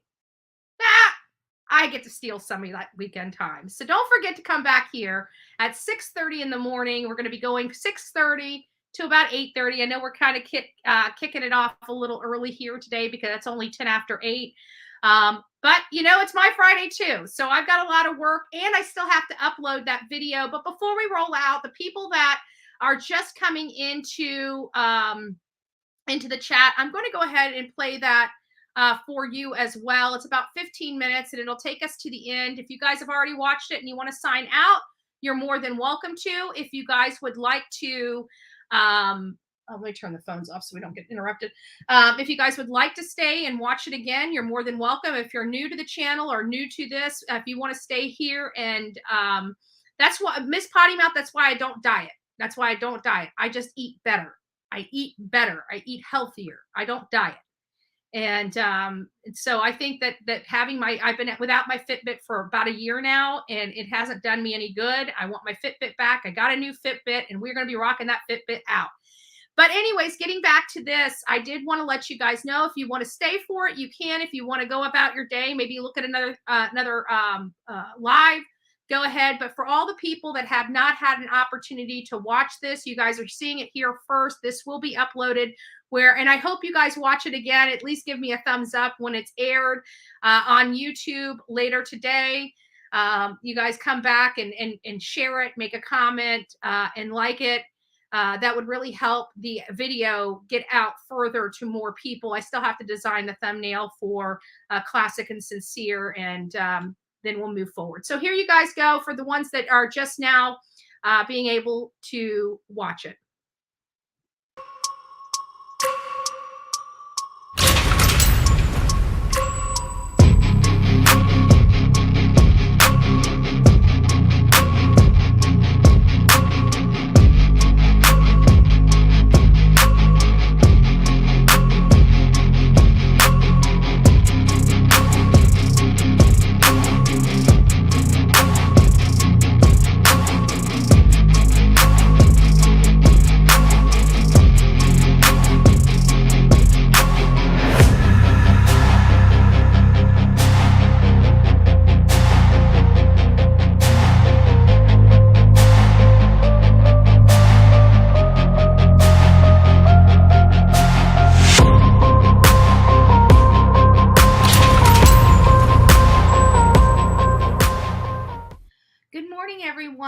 Bullhorn Betty here. I am actually doing this little video here about Orrin and Orson West. These are two children that disappeared in California, and I just wanted to remind the people out there or the new subscribers to the Bullhorn Betty channel that have never heard of this case before to get an idea of what transpired at the time these children disappeared. Here are comments in an interview by the step parents, or the adoptive parents rather, and that's in a story of itself, which I'll get to in just a moment. But here in this video, you will see that they're answering questions. They're covering their face. The father is, in the protective stance like this, showing lots of signs of deception when they're talking to the media. There are a lot of family members, because these children were taken away from their mother and given to this couple known as the Wests. And they were responsible for these children. Their story didn't add up. We know that if a child or children wander off, they're easily found. And it almost sounded like they were alluding that it's possible that somebody kidnapped these children. We're going to fast forward. So as this week starts going through, we're going to be breaking this case down. But I wanted to remind you guys what happened at the beginning. This was a day or two after the children disappeared. So take a look at this. We just want to thank everyone in the community for all the support we've seen. We've felt so helpless, and seeing everybody out here really looking and helping out really means a lot. So, tell us what happened the night the kids went missing. Okay. From our yard. Okay. It was cold. I was gonna make a fire. There's a lot of wood in this area right here next to our house. I opened up the back gate. I'm throwing wood, bringing it inside the house.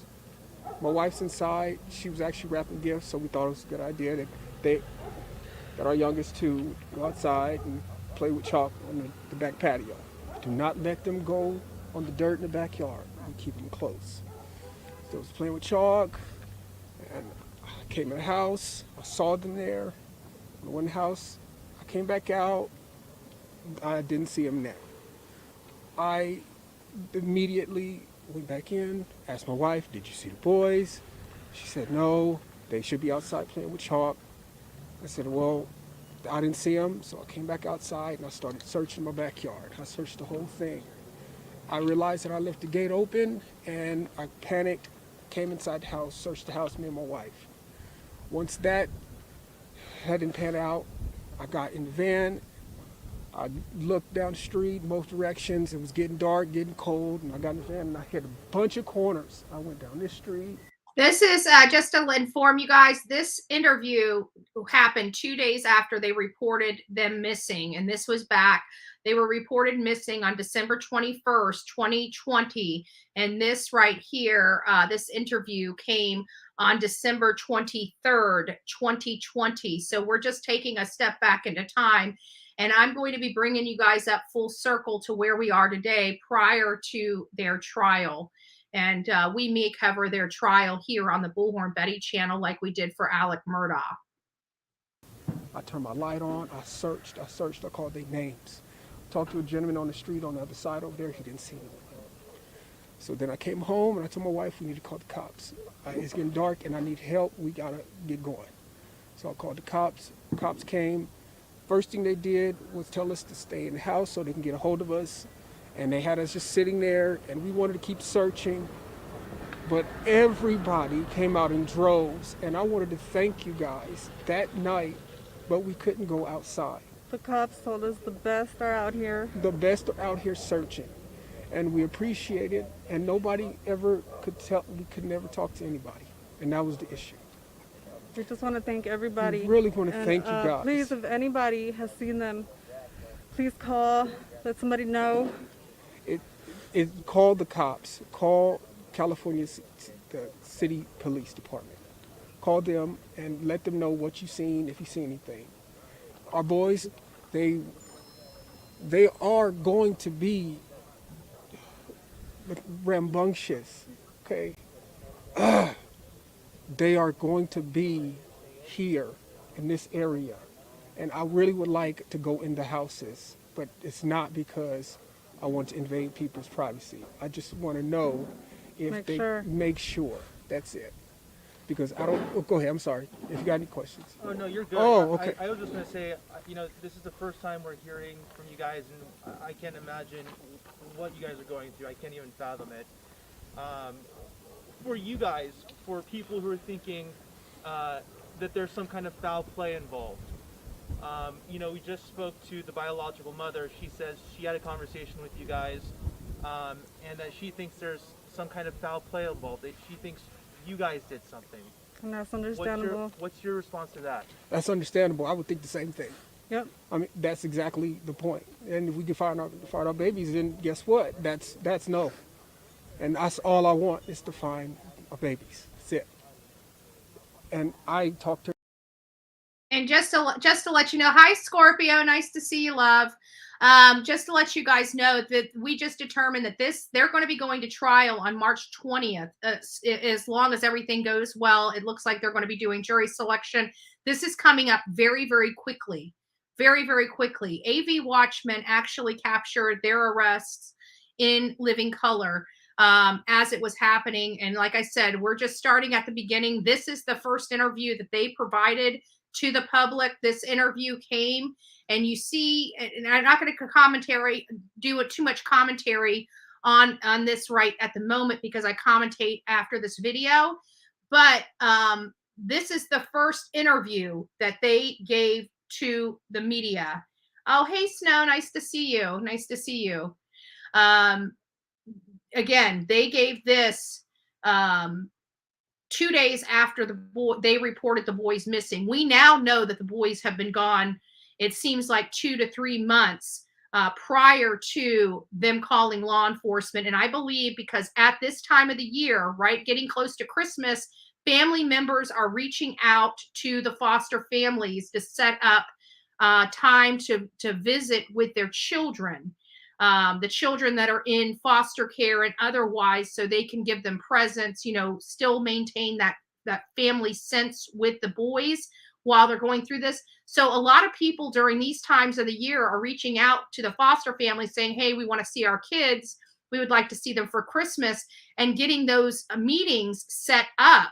So I believe that that's the reason why they were forced to call them in missing at this time, because they were getting ready to have to produce those children for the Christmas festivities. That's truly what I believe, but we'll find out. This morning, and I really wanted to tell her that I am completely sorry, because we were entrusted with her children, and they came to us, and they became our children, and we named them, and they are our children, and so we want them back. So please, if y'all could get back on what you guys are doing, we should be able to get a hold of somebody, but they took all of our tech, so they wanted to, I guess, just rule us out, which makes sense. That's part of the investigation. So that's pretty much it. Have you guys, you talked to the police all last night? Yes. So you guys willfully gave them your everything? Technology, yes. The car? Yes. How did they get a search warrant? Did you guys? I don't see why they got one, but they got one. Yeah, we would have let them take anything. But We would have let them take everything. We let them come in and search with us. We asked them to come do that. What did they take? Just tech. And that's it. Like our phones. From the house, though, did they?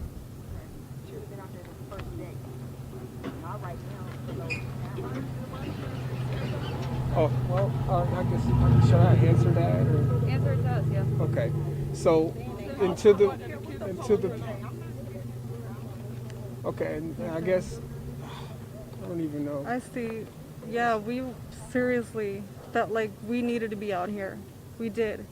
Again, we were told the best are out here looking already. Just to stay put. They have more questions. There was literally a cop with us the whole time in there. He had sitting down. We would ask, can we go help? They had to sit Said down. nope. He said, no, we got the best out there. So we it's need not, you guys here in case we have more questions. I don't want you guys thinking we don't. didn't try. We actually looked tried. before we called We the police. looked, yes. And I imagine the mind-boggling part is the search for information. What happened? Where are they? Yes. Et cetera, et cetera. And we're, yeah. And just so we are able to present the information correctly, at what time did you guys notice your kids went missing, and at what time were they reported missing to the police? It's about, I believe, I think it was about 4:30, going on 5. It was getting dark, like I said. 5-ish. 5-ish. That's about it. That's when everything played out. And then when did you guys call the police to report them missing? After we searched yeah. a little bit around here, it was dark, so we definitely we got worried. Would you say it was maybe within an hour, a couple hours? No, it was within minutes of us getting finished with our search. Okay. It was within minutes. Okay. What do you guys want people at home to understand about this situation? For them, you know, even speaking about what you guys are feeling is difficult. What do you want them at home to understand about this whole?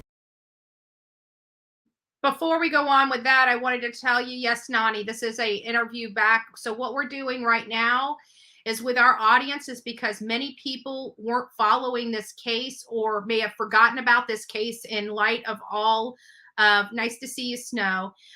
In light of all of the other cases, because they're going back to court, in about 10 days. We're bringing our audience up to snuff with this case because many of you guys forgot details. Many of you guys may remember some things, may have forgotten other things.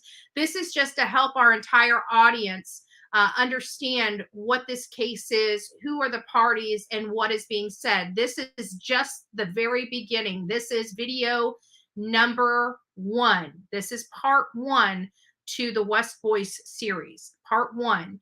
And I'm going to be preparing a bunch of videos about this so we can get everybody where they need to be, because they're going to listen to this themselves and they're going to formulate their own opinions. And that's what we want to bring back here, because again, we like and value everybody's opinions on these cases. And a lot of the times we look at it in one lens, but by hearing other people's theories and stuff like that, maybe we're going to look at this case in another lens. But right now it's just getting all the information, the factual information, what has transpired to our audience so they know the true facts as we know them. So these are the facts. This is the family's first time speaking after they reported their kids missing. And again, these kids went to them in foster care.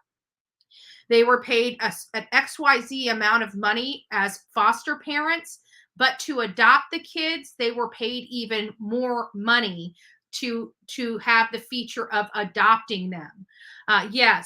Saint Rocketal, yes, 3 and 4 years old respectively for the kids' age at the time. And he keeps saying rambunctious as well. You guys will notice that he says rambunctious quite a bit.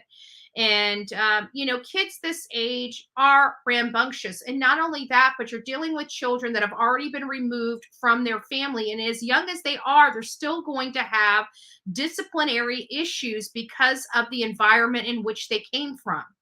So,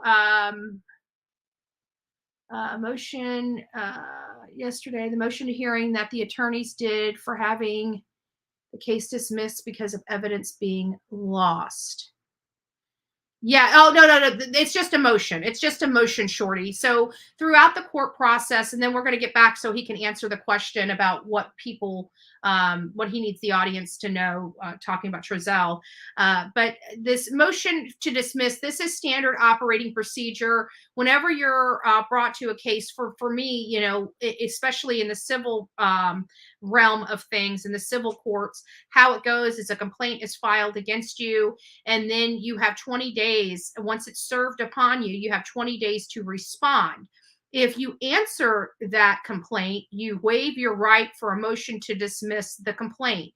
So the first strategy most attorneys take is when they receive a complaint and a complaint is served upon them or their client, they file immediately a motion to dismiss. And it's not a whole lot different with a case, a criminal case.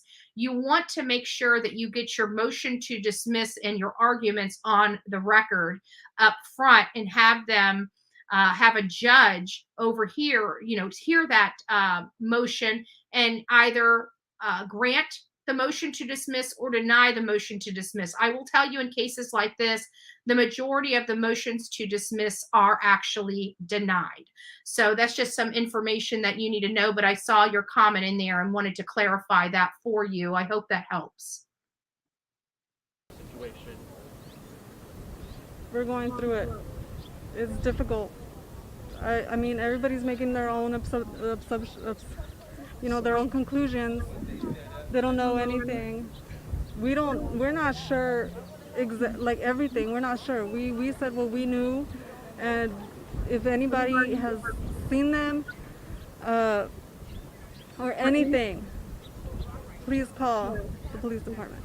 Would you be willing to provide pictures, or do you have any? I have older pictures. All my newest were on my phone. Okay. A lot of people are speaking of this as, after the math, past tense. I want to talk about your kids in present tense. What kind of boys are these?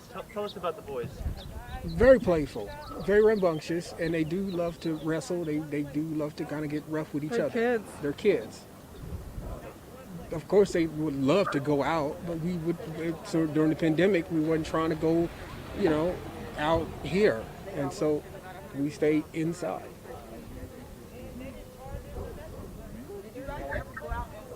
Yes, we did. We searched before we called the cops. That's what we were saying. What time did they come up missing? They came missing right before it got dark. And then we called. I searched the property. I even drove around this neighborhood right here. I even talked to a gentleman on that side, one of those streets over there. I said, "Did you see some little black kids?" And that way looking for them? That's the way I was gonna come. But when I came back home, I decided to call the cops because it was dark. They couldn't have got away that fast. And why did it take two people to go in the house and leave two kids out here by themselves? It should have been one parent going in and one parent right here watching the child, not two parents going in the house and leaving two little kids out here by themselves for 10 minutes. No, they were in the backyard, and the back gate was open. Out the backyard? And the back gate was open, and I was getting wood from this lot here. So you guys been unresponsible, left the gate open, left some little kids outside with the gate open. All right.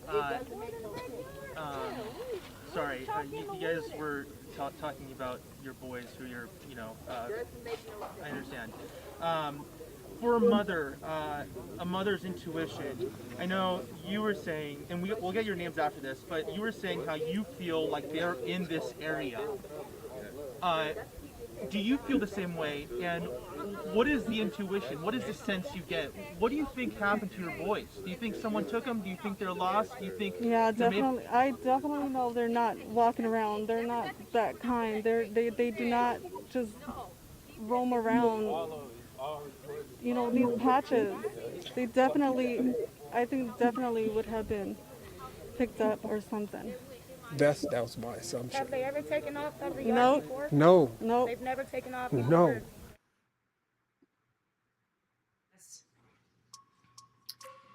Now that you heard about 10 minutes of them talking, you see that they seem pretty calm for parents that don't have their children with them, that their children just disappeared. Again, this is segment 1 as we start reminding our audience about these two beautiful souls that were lost at the hands of their adopted parents. This appeared to me, hearing the details of this case, that this was all for money. And now the boys are dead. And I think that they were going to try to allege that these boys were alive much longer than they were, and I believe they did. It is my understanding that these children were killed sometime prior to them being reported missing. not this day that they disappeared. So very concerning case. Let me know your thoughts on this case. We are going to do more videos like this to, again, remind our audience about this case as the parents start going to trial.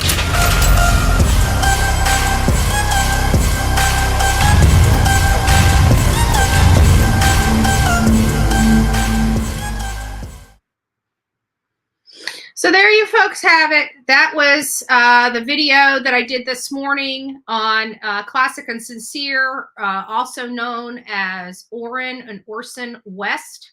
Trezell and Jacqueline West are now facing trial for their murder. The boys have not been found. Mike Stevens brought up some valid points. Why isn't the state on trial for this? You know, were there any other, and not only that, but there for a little bit. Now, there was some rumors that were. Hey, Mama. Hey, baby. Sitting out on the porch watching your show, drinking my coffee, and having this.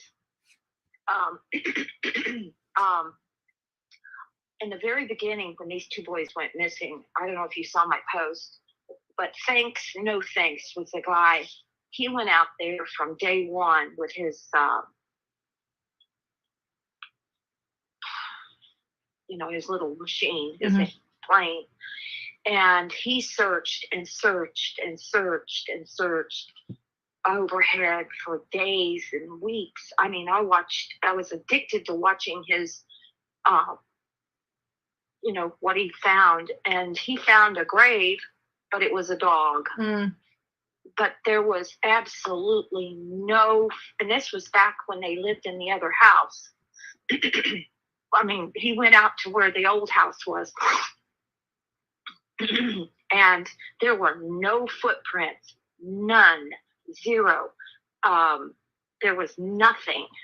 I mean, he found dog footprints, what he thought might be coyotes, because they lived on the edge of a desert. It was like, California City is just like a ghetto, and if you have a moment, maybe they're still on YouTube. You could go back and everything's still on YouTube. I'm going through the series now. I'm just bringing us back to day one, well, close to day one as possible. And it was the first interview. That was the very first interview the Wests provided the media. Well, the panel, the lying panel, I forget what they're called. They did a couple of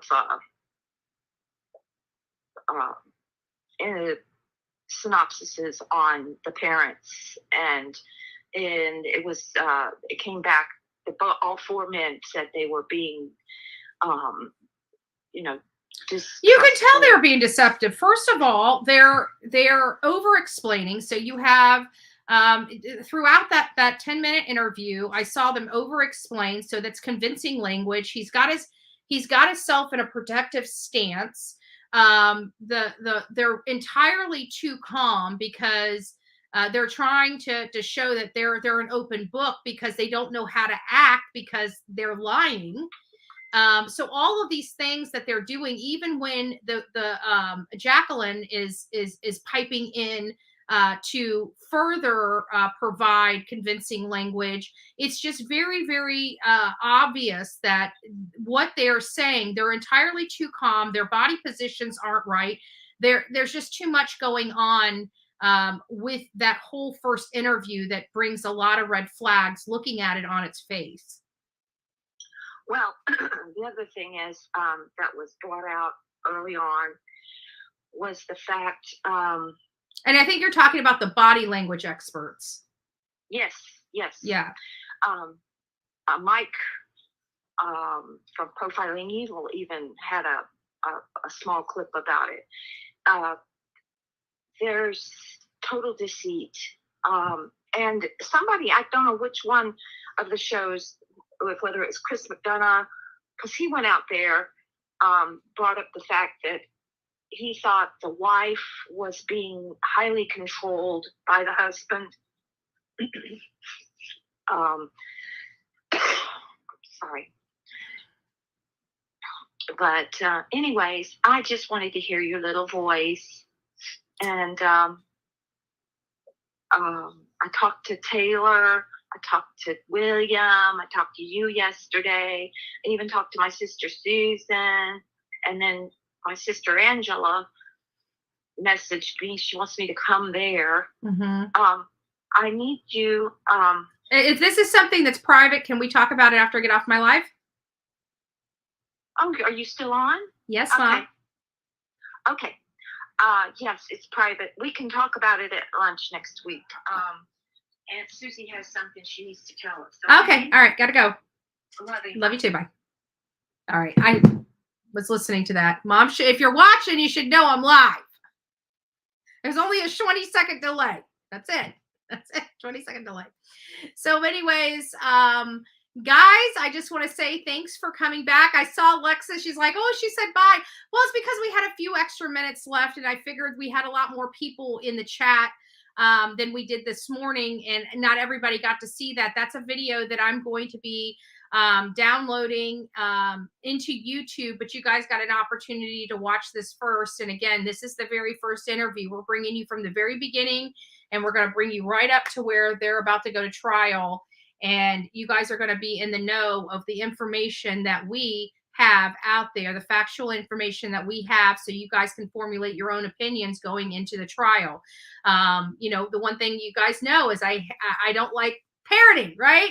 So it's nice to have different opinions, different perspectives. It makes for great debate as we're watching the trial unfold. I'm not sure yet. I'm not going to make any promises. We'll have to see. You know, I got to check some stuff out. We may go out. We might have an opportunity to go out there and cover the story in the flesh. But we may have to do it from here. So we'll check the budget and see what the cost is, and that'll determine whether we're going to be watching the trial here or watching the trial there. So, but we are going to be looking at it. So anyways, guys, that again, Orrin and Orson West, better known as Classic and Sincere. And we are going to be bringing you guys up to snuff with this case so everybody knows where everything is. So if this is a case that's interesting, it is a case that is interesting to me. It's one that is a very sad case, and I think we're going to be very shocked, more shocked than Alec Murdoch. I really do believe we're going to be more shocked than Alec Murdoch when we start hearing the evidence that the state has against these parents. And it's hard to think, it's hard to comprehend that people like this do exist. And one last thing before we go, I do want to provide this because there's a lot of speculation out there about the numbers. Somebody tried to argue with me about the numbers. I go by studies that are done by legit universities. It's not just, hey, let me Google and find out what Google spits out at me. We actually go to the places that have these numbers, the real numbers.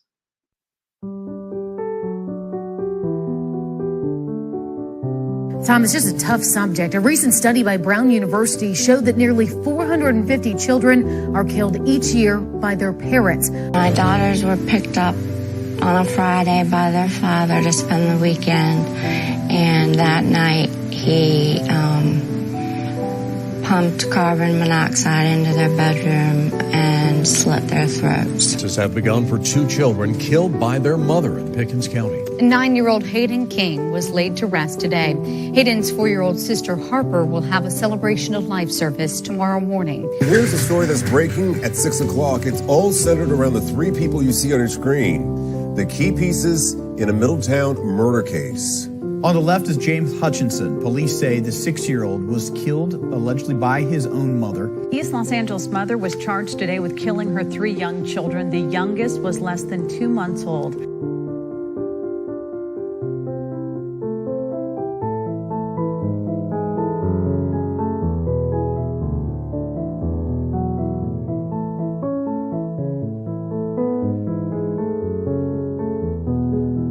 At 6 with breaking news. Good evening to you, friends. Greg Merriweather along with Elizabeth Vow. Our top story today, that precious little 2-year-old right now. 2 people are facing charges. Accused of murdering little Nevaeh Allen, investigators found the 2-year-old dead in Mississippi after several days of searching. One of those blamed in her death, the girl's mother, Lanaya Cardwell.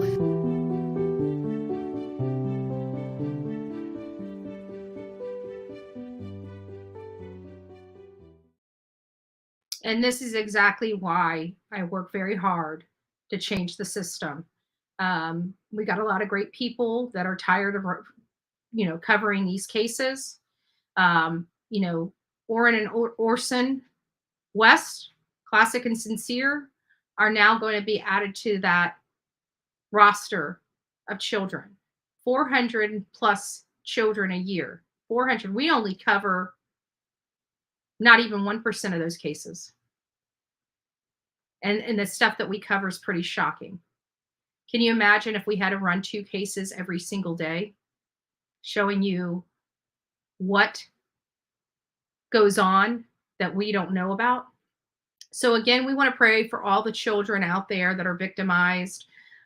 We also want to advocate for them as well. We want to make sure that we do our part in this world to make it a better place. And the only way I can do that is advocating for these children and trying to get better laws, tougher laws, and pray to God that this stuff starts tampering down and that we start holding more people accountable. It shouldn't be who can hide the body the best. It should be, if you're a despicable parent, you go to jail before it ever gets to the body.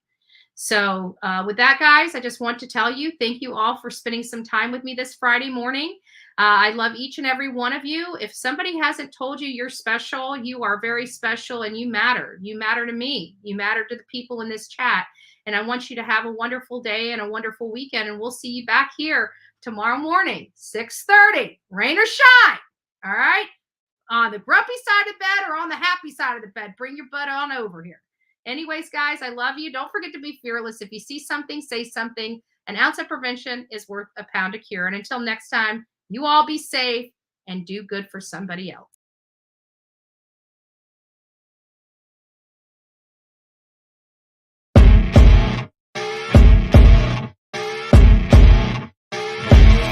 As you wake up in the morning, you want to find the latest, greatest information about criminal cases and have an intuitive conversation about the suspects associated with these cases.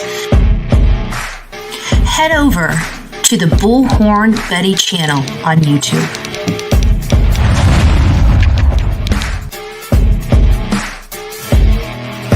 Get breaking news right here on the Bullhorn Betty channel. Welcome to the Bullhorn Betty Coffee Club. Enjoy your stay and enjoy your day.